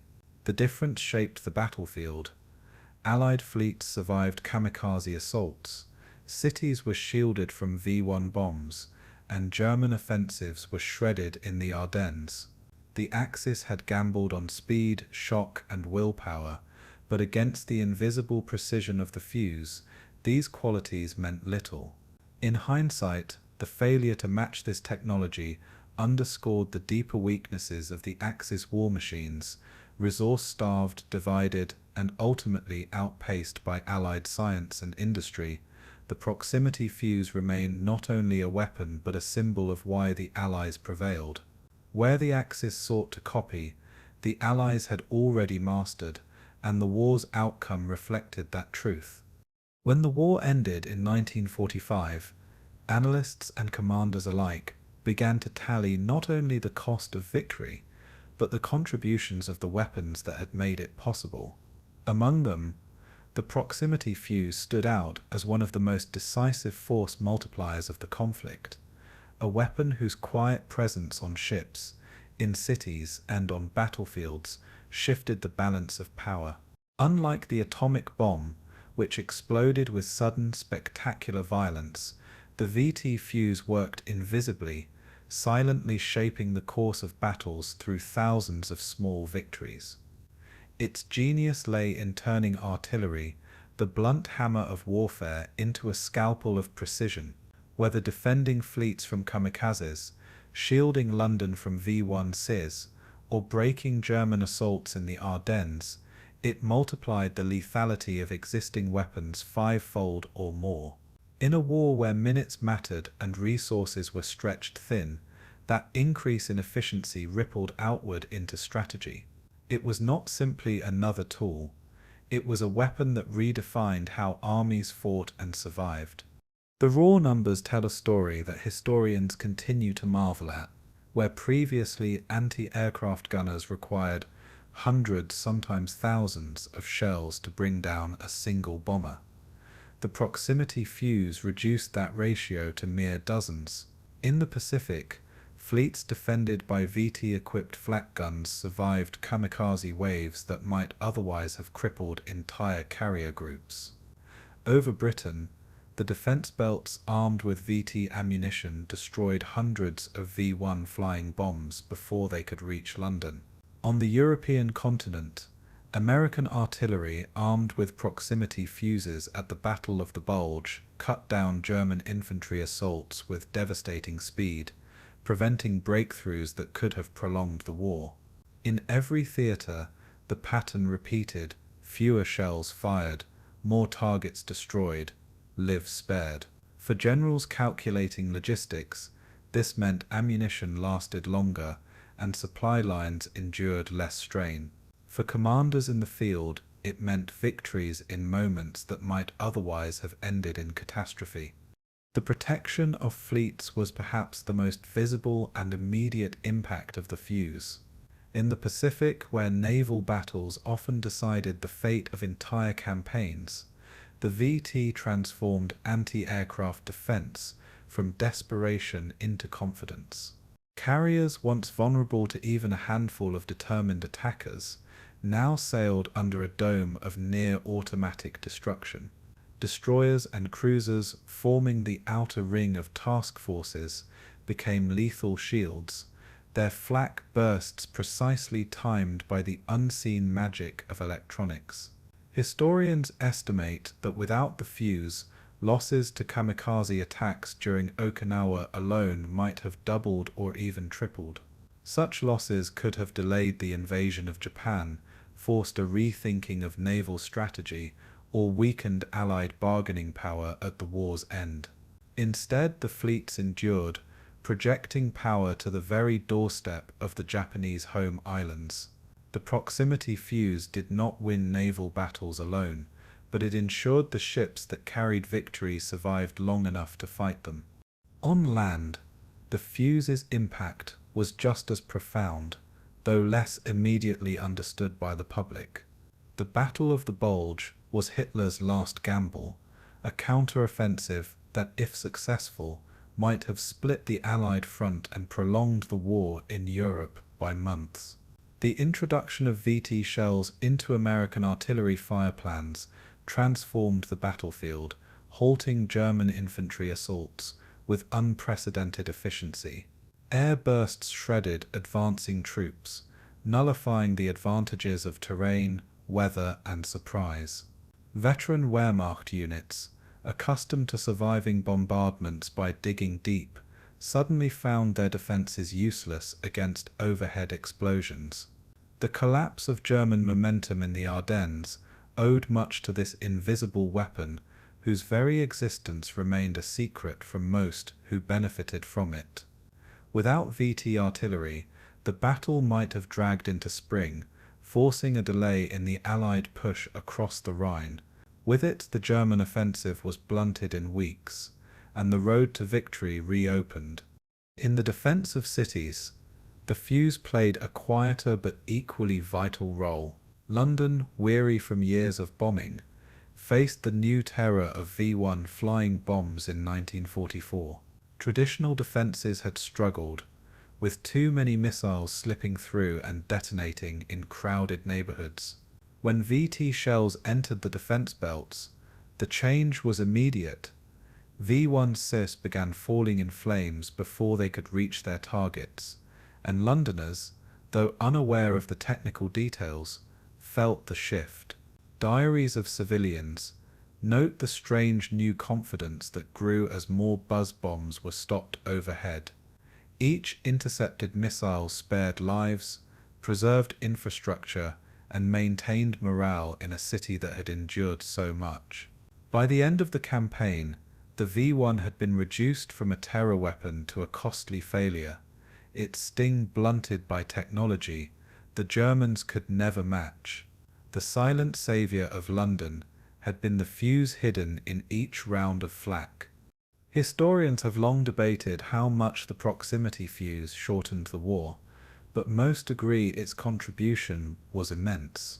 Admiral Lewis Strauss, who oversaw aspects of its production, once estimated that the fuse saved the equivalent of hundreds of ships and thousands of lives. Other analysts suggested that in Europe, its use at the Bulge may have accelerated the collapse of German resistance by weeks or even months. In the Pacific, its role in neutralizing kamikaze waves preserved carrier strength critical for the final push toward Japan. When combined with radar, code breaking, and atomic power, the VT fuse stands among the handful of technologies that decisively tilted the scales. It may not have commanded headlines like the bomb or the rocket, but its influence was felt in every convoy that reached port, every city spared destruction, and every division that lived to fight another day. The proximity fuse's legacy also lay in its strategic ripple effects. By reducing casualties and preserving assets, it freed Allied commanders to take bolder risks, knowing their defenses were stronger than the enemy believed. Convoys sailed with greater confidence, air campaigns pressed deeper, and ground offensives advanced without fear of annihilation from the skies. The fuse shifted not only outcomes but perceptions, instilling in Allies the belief that science could shield as well as destroy. For the Axis, the psychological effect was equally sharp. as pilots and infantry alike found themselves facing an invisible enemy that seemed to anticipate their every move. In this sense, the Fuze was more than a device. It was a silent partner in Allied strategy, shaping decisions and outcomes across multiple theaters. Its contribution was woven into the very fabric of victory. By war's end, the proximity fuse stood as one of the most important innovations of the conflict, a weapon that multiplied the power of existing arsenals while protecting those who wielded them. Its effect cannot be measured solely in kills or percentages, but in the campaigns that were won more swiftly and the lives that were spared from destruction. Historians continue to debate exact numbers, but the consensus is clear: the VT fuse shortened the war and saved countless lives. It was a triumph of engineering, industry, and cooperation, born from laboratories and factories, but proven in the skies, seas, and fields of battle. Where other weapons symbolized destruction, the fuse symbolized precision and survival. It left a legacy not of spectacle, but of silent, decisive impact. In the end, the war's outcome was shaped by many forces, but among them, the proximity fuse burned brightly as a small device with an outsized role in changing history. Behind the circuits, glass tubes, and sealed casings of the proximity fuse were men and women who carried its burden from conception to battlefield. Scientists remembered chalk-dusted blackboards filled with equations, their neat symbols transformed into weapons that shattered aircraft in mid-air. In interviews years later, physicists confessed that they often worked without fully imagining the carnage their devices would cause, focusing instead on waveforms, voltages, and tolerances. One Johns Hopkins researcher recalled the moment when reports from the Pacific confirmed the fuse had destroyed Japanese aircraft. "We cheered like boys at a ball game, then fell silent, realizing what those cheers meant." Their pride in solving impossible problems was genuine, but it sat uneasily with the knowledge that each success meant men consumed in fire. For many, the proximity fuse was both the pinnacle of their scientific achievement and a weight they carried long after the war ended. The story of the fuse was not just one of invention, but of conscience tested by necessity. In the factories where the fuse was born in mass, the story was different, filled with sweat, routine, and the ever-present shadow of secrecy. Workers, many of them women who had never touched electronics before, warned coils so small they required magnifying lenses and steady hands. They soldered wires finer than a hair, sealed miniature tubes in protective casings, and assembled batteries that would awaken only when fired into the sky. Each worker signed secrecy oaths, swearing never to discuss their tasks outside the plant, not even with family. Mothers could not tell their children what they did during the day. Husbands guessed at their wives' mysterious work. Security officers patrolled assembly lines, reminding workers that loose talk could cost lives overseas. For many, the work was monotonous, measured in thousands of parts per shift, but they knew enough to understand it mattered. Pride came not from recognition, but from the quiet knowledge that their unseen labor helped hold back the tide of destruction. Soldiers and sailors experienced the fuse in a different, visceral way, not as an idea or a component, but as explosions that saved or ended lives in an instant. A destroyer gunner remembered the moment his ship's flak shredded a Kamikaze before it struck the deck. "We saw it vanish in a ball of fire. I knew I'd just lived another day because of something inside that shell." Infantrymen in the Ardennes recalled watching German formations disintegrate under artillery that burst overhead instead of burying itself in the snow. To them, the weapon was almost mystical, an unseen ally that turned the tide in moments of desperation. They did not care how it worked, only that it did, and that it worked when nothing else could. Yet with that relief came unease, for they had seen men cut down with surgical precision, caught in explosions that seemed too perfectly timed to be natural. The proximity fuse was at once a comfort and a chilling reminder of science's power on the battlefield. Among the scientists, ethical debates flared quietly but persistently, often scribbled in private notebooks or spoken only in trusted company. Some argued that their work was justified by the lives it saved, protecting convoys, cities, and comrades from annihilation. Others admitted to sleepless nights, haunted by the image of enemy pilots and infantry torn apart by fragments designed in their laboratories.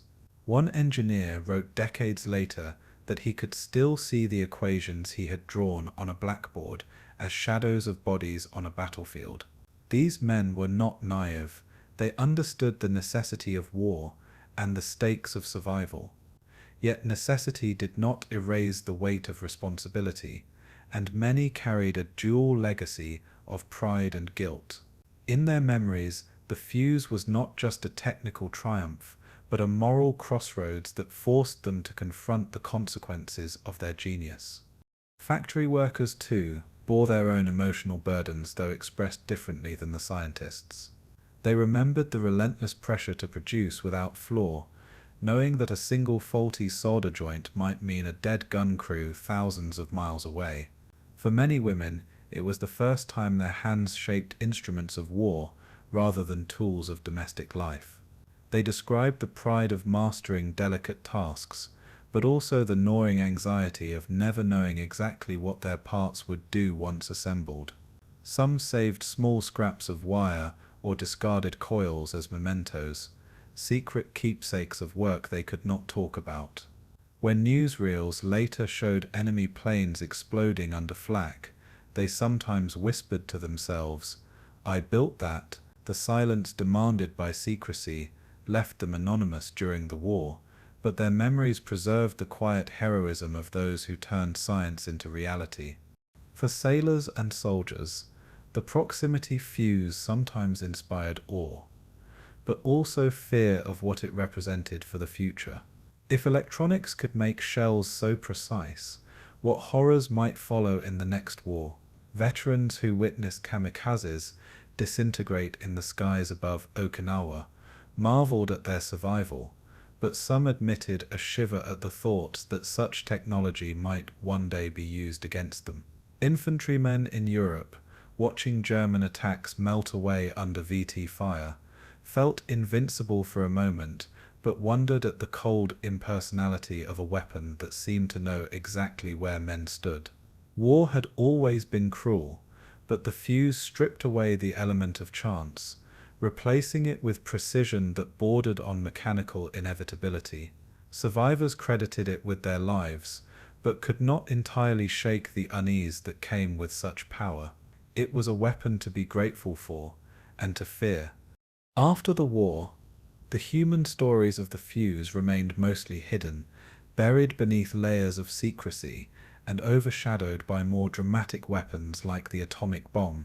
Scientists returned to universities, some building careers in electronics and physics, others retreating into quiet teaching roles, carrying unspoken memories of their wartime work. Factory workers faded back into civilian life, their skills unrecognized, their sacrifices unacknowledged in parades or medals. Soldiers and sailors told fragments of their experiences, but rarely knew the full story of what had saved them. Only decades later did memoirs and oral histories begin to surface, stitching together the mosaic of lives touched by the fuse. In those recollections, pride was always mixed with a tinge of regret, a recognition that technological triumph was inseparable from human cost. The proximity fuse had no single inventor, no lone hero, but thousands of voices entwined in its creation and use.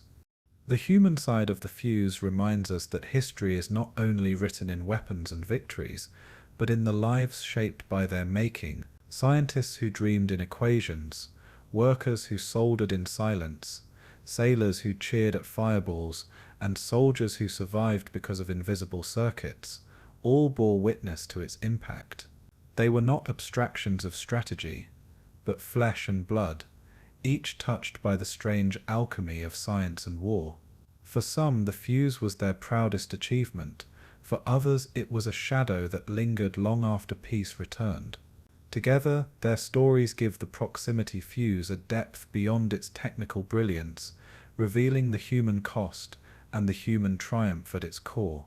In the echo of those voices, we hear both celebration and lament, a chorus of invention and consequence. And in that chorus lies the true legacy of the weapon that silently changed the course of the Second World War.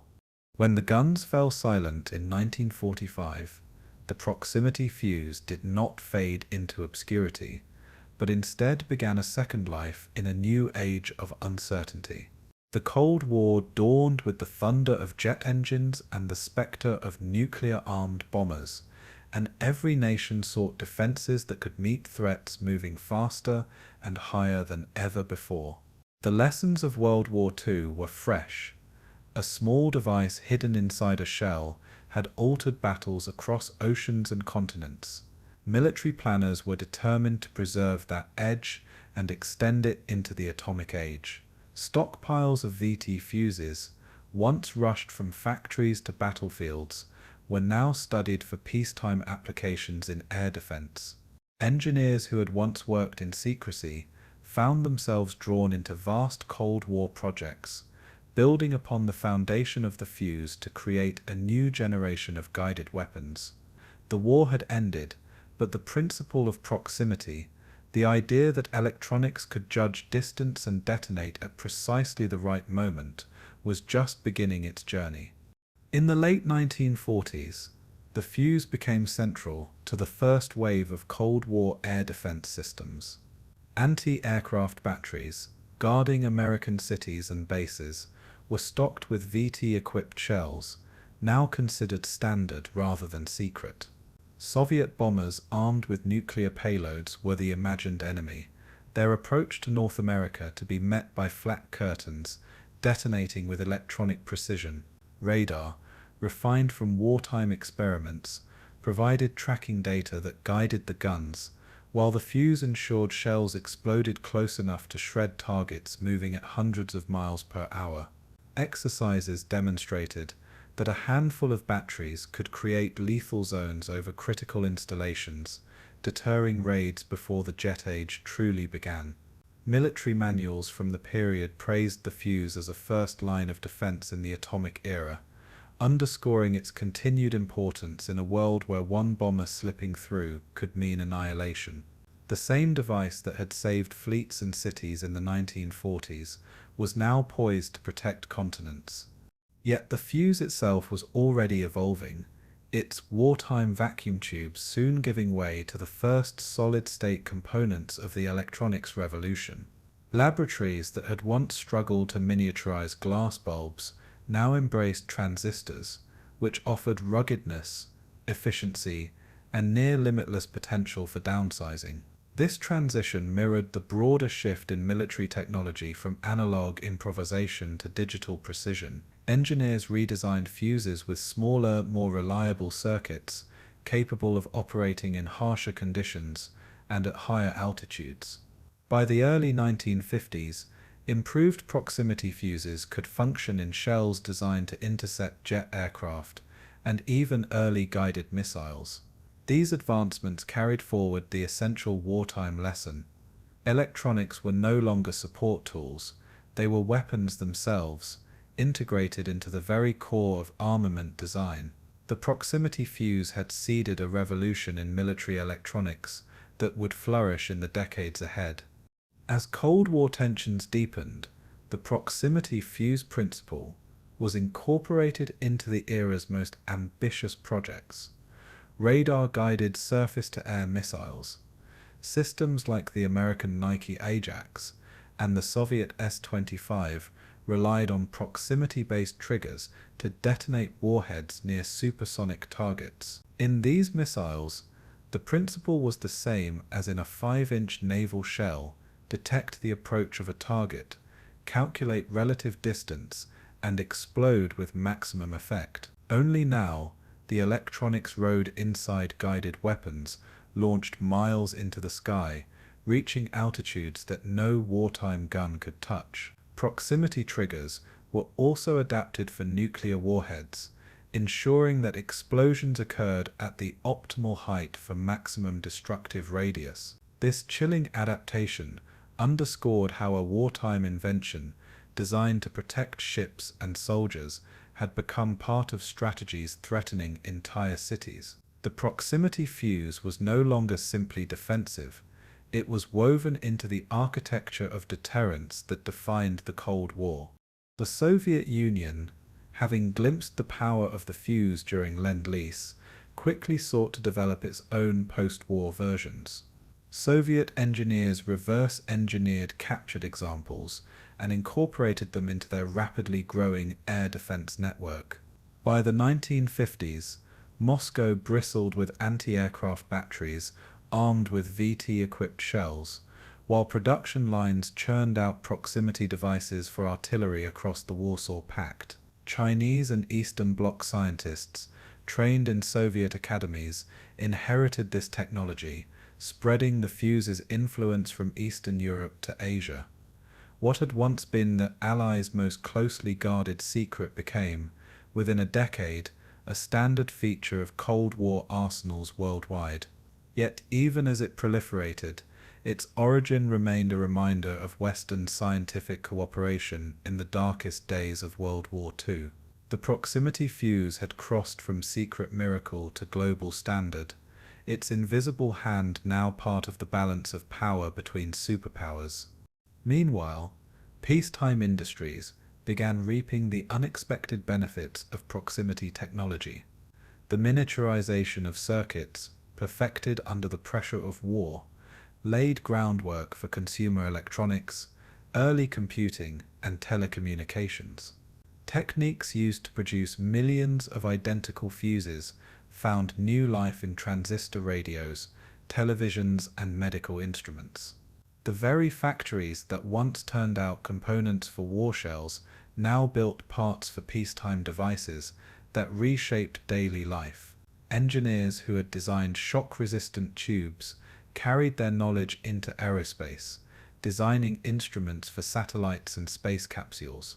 Thus, the proximity fuse's legacy extended far beyond battlefields, seeding the electronic revolution that would define the second half of the 20th century.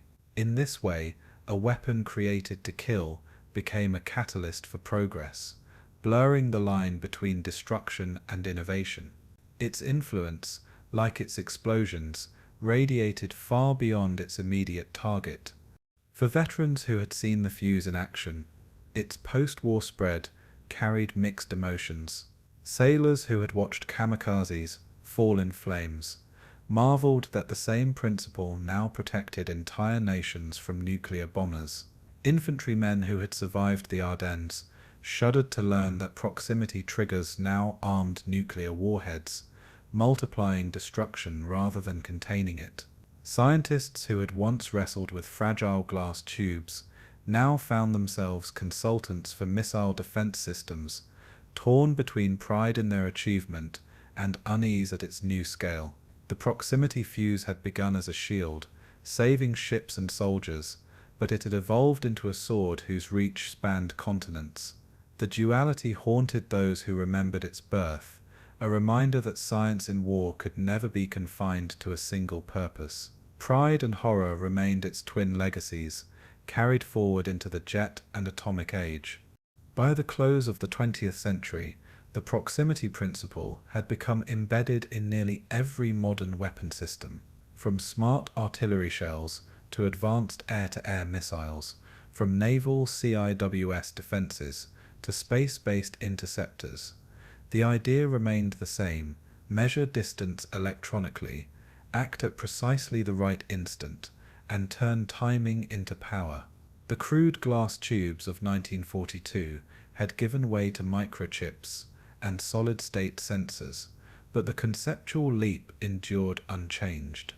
The fuse's legacy was not confined to World War II or the Cold War. It lived on in every defense system that relied on precision instead of chance. Historians looking back saw in it a symbol of the 20th century itself, Science harnessed in desperation, carried forward into domination, and transformed into both shield and threat. The proximity fuse was no longer a secret. It was a foundation stone of modern warfare, its echoes still shaping the battles and deterrents of the present day. The proximity fuse was hailed as one of the most effective innovations of the Second World War, yet with its triumph came questions that echoed long after the victory parades ended. Unlike the atomic bomb, it did not vaporize cities in a single flash, but it multiplied the killing power of conventional weapons to an extent no one had thought possible. In battlefields where thousands once survived artillery barrages by lying low, the fuse stripped away that fragile margin of safety. German infantry in the Ardennes, Japanese pilots over Okinawa, and V-1 launch crews across France all felt its merciless precision.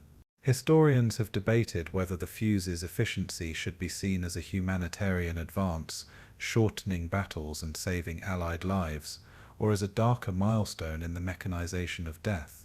Like all wartime inventions, it forced society to weigh the price of survival against the moral cost of destruction. Its legacy was not only technical but ethical. For scientists, the moral reckoning began almost as soon as battlefield reports reached their desks. Physicists and engineers who had once argued over circuits and glass tolerances now read after-action documents describing enemy aircraft torn apart mid-flight or German infantry obliterated by airbursts over snowy fields. Many justified their work by emphasizing the lives saved convoys that reached port, ships spared by the shield of flak, or soldiers rescued from annihilation in the Ardennes. They told themselves that every enemy destroyed meant dozens of their countrymen who would live. Yet others admitted to unease, even guilt, at the clinical way their equations had translated into carnage. One Johns Hopkins researcher recalled, "We did not hear the screams, we only heard the statistics." Pride and horror mingled uneasily, creating a burden that would shadow their post-war careers. In the public eye, the proximity fuse never carried the stigma that clung to the atomic bomb, perhaps because its devastation was incremental rather than spectacular. There was no single day like Hiroshima or Nagasaki when the world awakened to its existence. Instead, the fuse worked in silence, scattered across countless battles, its effects hidden behind clouds of flak and statistics buried in reports. Yet in its own way, it represented a similar ethical dilemma, a weapon that multiplied destruction with ruthless efficiency. If the bomb symbolized the terrifying leap into nuclear annihilation, the fuse represented the steady tightening of science around the mechanics of war. Both posed the same question: could humanity pursue technological progress in war without losing sight of its moral compass? The fuse never became a public scandal, but it was no less an embodiment of science's double-edged role in human conflict. Comparisons between the Manhattan Project and the Fuze effort are revealing, for both harnessed vast scientific communities under unprecedented secrecy. The atomic bomb ended the war in 2 blinding strokes, while the proximity fuse saved lives by extending the lethality of countless small engagements. The bomb was feared as a weapon of mass annihilation, while the fuse was hailed as a weapon of protection, shielding fleets and cities from destruction. Yet at their core, both turned intellectual genius into instruments of killing, each justified by necessity, and each leaving behind questions of morality. The scientists of Los Alamos carried the burden of unleashing nuclear fire. Those of the fuse carried the quieter but no less real burden of making artillery almost inescapable. One was a cataclysm, the other a refinement, but both forced humanity to confront the costs of victory in an age of science-driven war. The ethical debate extended beyond laboratories to the men who fired the shells and witnessed their effects firsthand. Sailors on destroyers cheered when kamikazes disintegrated in midair, but some admitted to unease at watching human beings reduced to flaming wreckage by weapons they did not fully understand. Infantrymen in the Ardennes celebrated the way VT artillery saved their lines, yet years later some confessed that the memory of German soldiers cut down in seconds haunted them. War had always been brutal, but the precision of the Fuze stripped away illusions of chance or survival. It made killing efficient, clinical, and undeniable. Veterans could not ignore that they had survived because science had tilted the scales. For many, this created a lifelong tension, gratitude for their survival, coupled with the knowledge that others had died in ways far more merciless than before. Historians, too, have wrestled with the judgment of the proximity fuse. Some argue that it should be celebrated as one of the rare wartime inventions that truly saved lives by shortening campaigns and protecting civilians from terror weapons. Without it, fleets might have been crippled, London devastated by V1 Sear, and Allied offensives delayed at catastrophic cost. Others caution that such arguments risk romanticizing efficiency in killing, overlooking the moral shift it represented. By making artillery exponentially deadlier, the Fuze set a precedent for the automation of destruction that has only accelerated since. To call it merely life-saving is to ignore the human beings it destroyed with unparalleled precision. In the balance sheet of war, where survival and destruction are inextricably linked, the Fuze stands as both savior and executioner. The proximity fuse also raised a broader question about the role of scientists in war. Was their duty only to solve technical problems, or did they bear responsibility for the uses of their solutions? For many, the war provided a justification that silenced doubt. Hitler and Japan had to be defeated at all costs. Yet once the war ended, that justification evaporated, leaving only the uneasy truth that their brilliance had been harnessed to refine the art of killing. Some turned to peacetime research, seeking redemption in medicine, communications, or space exploration. Others carried the shadow of their work quietly, never speaking of it outside professional circles. In this way, the Fuze became part of a larger story, the story of how science, once unleashed in war, cannot easily retreat to innocence. In historical judgment, the proximity fuse stands as both triumph and cautionary tale. It was a triumph of collaboration, ingenuity, and production, proving that human intellect could overcome impossible barriers under the pressure of survival. Yet it was also a reminder that every advance in war comes with a cost not easily measured in statistics or victories.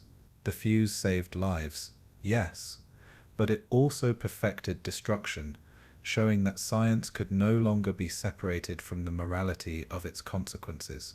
Unlike the bomb, it never became a symbol of terror, but in its quiet way, it was just as transformative.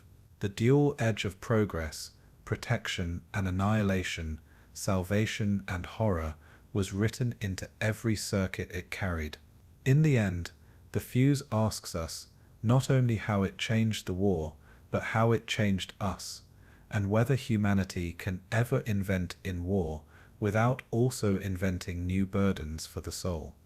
In the long chronicle of the Second World War, where colossal armies clashed and great powers unleashed their might, the proximity fuse stands out as a weapon both deceptively small and unimaginably consequential. Barely larger than a man's thumb, it carried within it the ability to transform a simple shell into a hunter of aircraft, rockets, and even advancing infantry. Where once anti-aircraft fire was a game of chance, with gunners relying on luck and guesswork, the Fuze turned flak into a weapon of certainty. Its presence altered battles from the South Pacific to the skies over Britain, from the frozen Ardennes to the crumbling defences of Germany. It did not roar like a bomber or gleam like a tank, yet its influence reached farther than either. The proximity fuse redefined the relationship between man, machine, and science in the crucible of modern war. On the battlefield, Its impact was felt immediately and with deadly clarity. Kamikaze aircraft that once plunged through storms of fire to strike carriers were torn apart in midair, their suicide missions ending in futile explosions above the sea. German infantry, who had weathered years of artillery, learned that no trench, no forest, no snowbank could protect them from bursts detonating directly overhead. Cities that had endured endless nights of bombing found themselves shielded from new terror weapons like the V1 flying bomb. Everywhere it appeared, the Fuze tilted the balance, granting defenders a weapon that magnified their strength fivefold. It was not the headline-grabbing superweapon of the war, but for countless soldiers, sailors, and civilians, it was the invisible hand that tipped survival in their favor. Its contribution was quiet, but its echoes were decisive. The transformation of anti-aircraft warfare was perhaps its most enduring legacy. Before its invention, fleets sailed vulnerable under skies prowled by dive bombers, and cities trembled as bombers flew through barrages with only scattered losses. With the proximity fuse, the battlefield changed overnight. Anti-aircraft fire no longer wasted thousands of shells to bring down a handful of planes. Now a few well-placed bursts could annihilate entire formations. Naval task forces became fortresses afloat, their decks protected by lethal walls of invisible precision. Over land, cities gained breathing space as terror weapons were destroyed before they could strike. By war's end, the Fuze had elevated anti-aircraft artillery from desperation to dominance, creating a defensive umbrella that reshaped air strategy. For the first time, the sky itself felt contested not only by fighters, but by the silent judgment of electronic shells. Its contribution to victory in World War II cannot be overstated. At Okinawa, where kamikazes threatened to cripple the Pacific Fleet, it preserved the carriers that delivered the final blows against Japan. Over Britain, it blunted the menace of V1 rockets, saving thousands of civilian lives in a city already battered by years of bombing. In the Ardennes, it shattered Hitler's last great offensive, allowing Allied forces to recover and push into Germany before spring. Each of these turning points might have unfolded differently without the Fuze, prolonging the war and exacting a greater toll. Historians estimate that it shortened the conflict by months, perhaps saving hundreds of thousands of lives. Like radar and the atomic bomb, it was one of the rare innovations that truly altered the trajectory of the war. Its story is not of a single battle, but of many, each nudged toward victory by the presence of a device no larger than a fist. Yet its influence did not end in 1945. It cast a shadow forward into the age of jets, missiles, and nuclear weapons. The principle of proximity, detonating at the perfect instant to maximize effect, became the foundation for modern air defense. From Cold War surface-to-air missiles to precision-guided artillery shells, the logic remained the same. Remove chance, embrace certainty, and turn timing into power. Without the breakthroughs of the proximity fuse, the guided weapons of the late 20th century would have arrived far later. It was the bridge between the blunt weapons of the past and the smart weapons of the future. Long before microchips and satellites, it proved that electronics could transform war at the most intimate level, the instant of detonation. That insight continues to shape arsenals around the globe. For those who built it, fired it, or lived under its protection, the Fuze carried an enduring mix of pride and unease. Scientists remembered the exhilaration of solving problems once thought impossible, followed by the sobering knowledge of what their solutions had wrought. Factory workers, sworn to secrecy, recalled long shifts assembling parts that would travel farther than they ever could, ending lives they would never see. Sailors and soldiers remembered the relief of surviving because of its unseen precision, but also the haunting images of enemies destroyed with merciless efficiency. The fuse was both shield and sword, both savior and executioner. Its story is inseparable from the human stories of those who bore its weight, whether at a laboratory desk, an assembly line, or a gun mount at sea.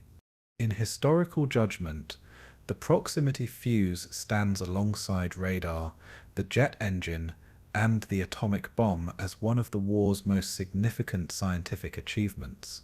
But unlike those inventions, it often remained in the shadows, overshadowed by the more spectacular or terrifying symbols of the age. Museums display it quietly, a small device in glass cases, its significance explained by placards that cannot capture its true impact. Veterans and historians know otherwise. They know it was the silent partner of victory, the hidden edge that made survival possible in battles that might otherwise have been lost.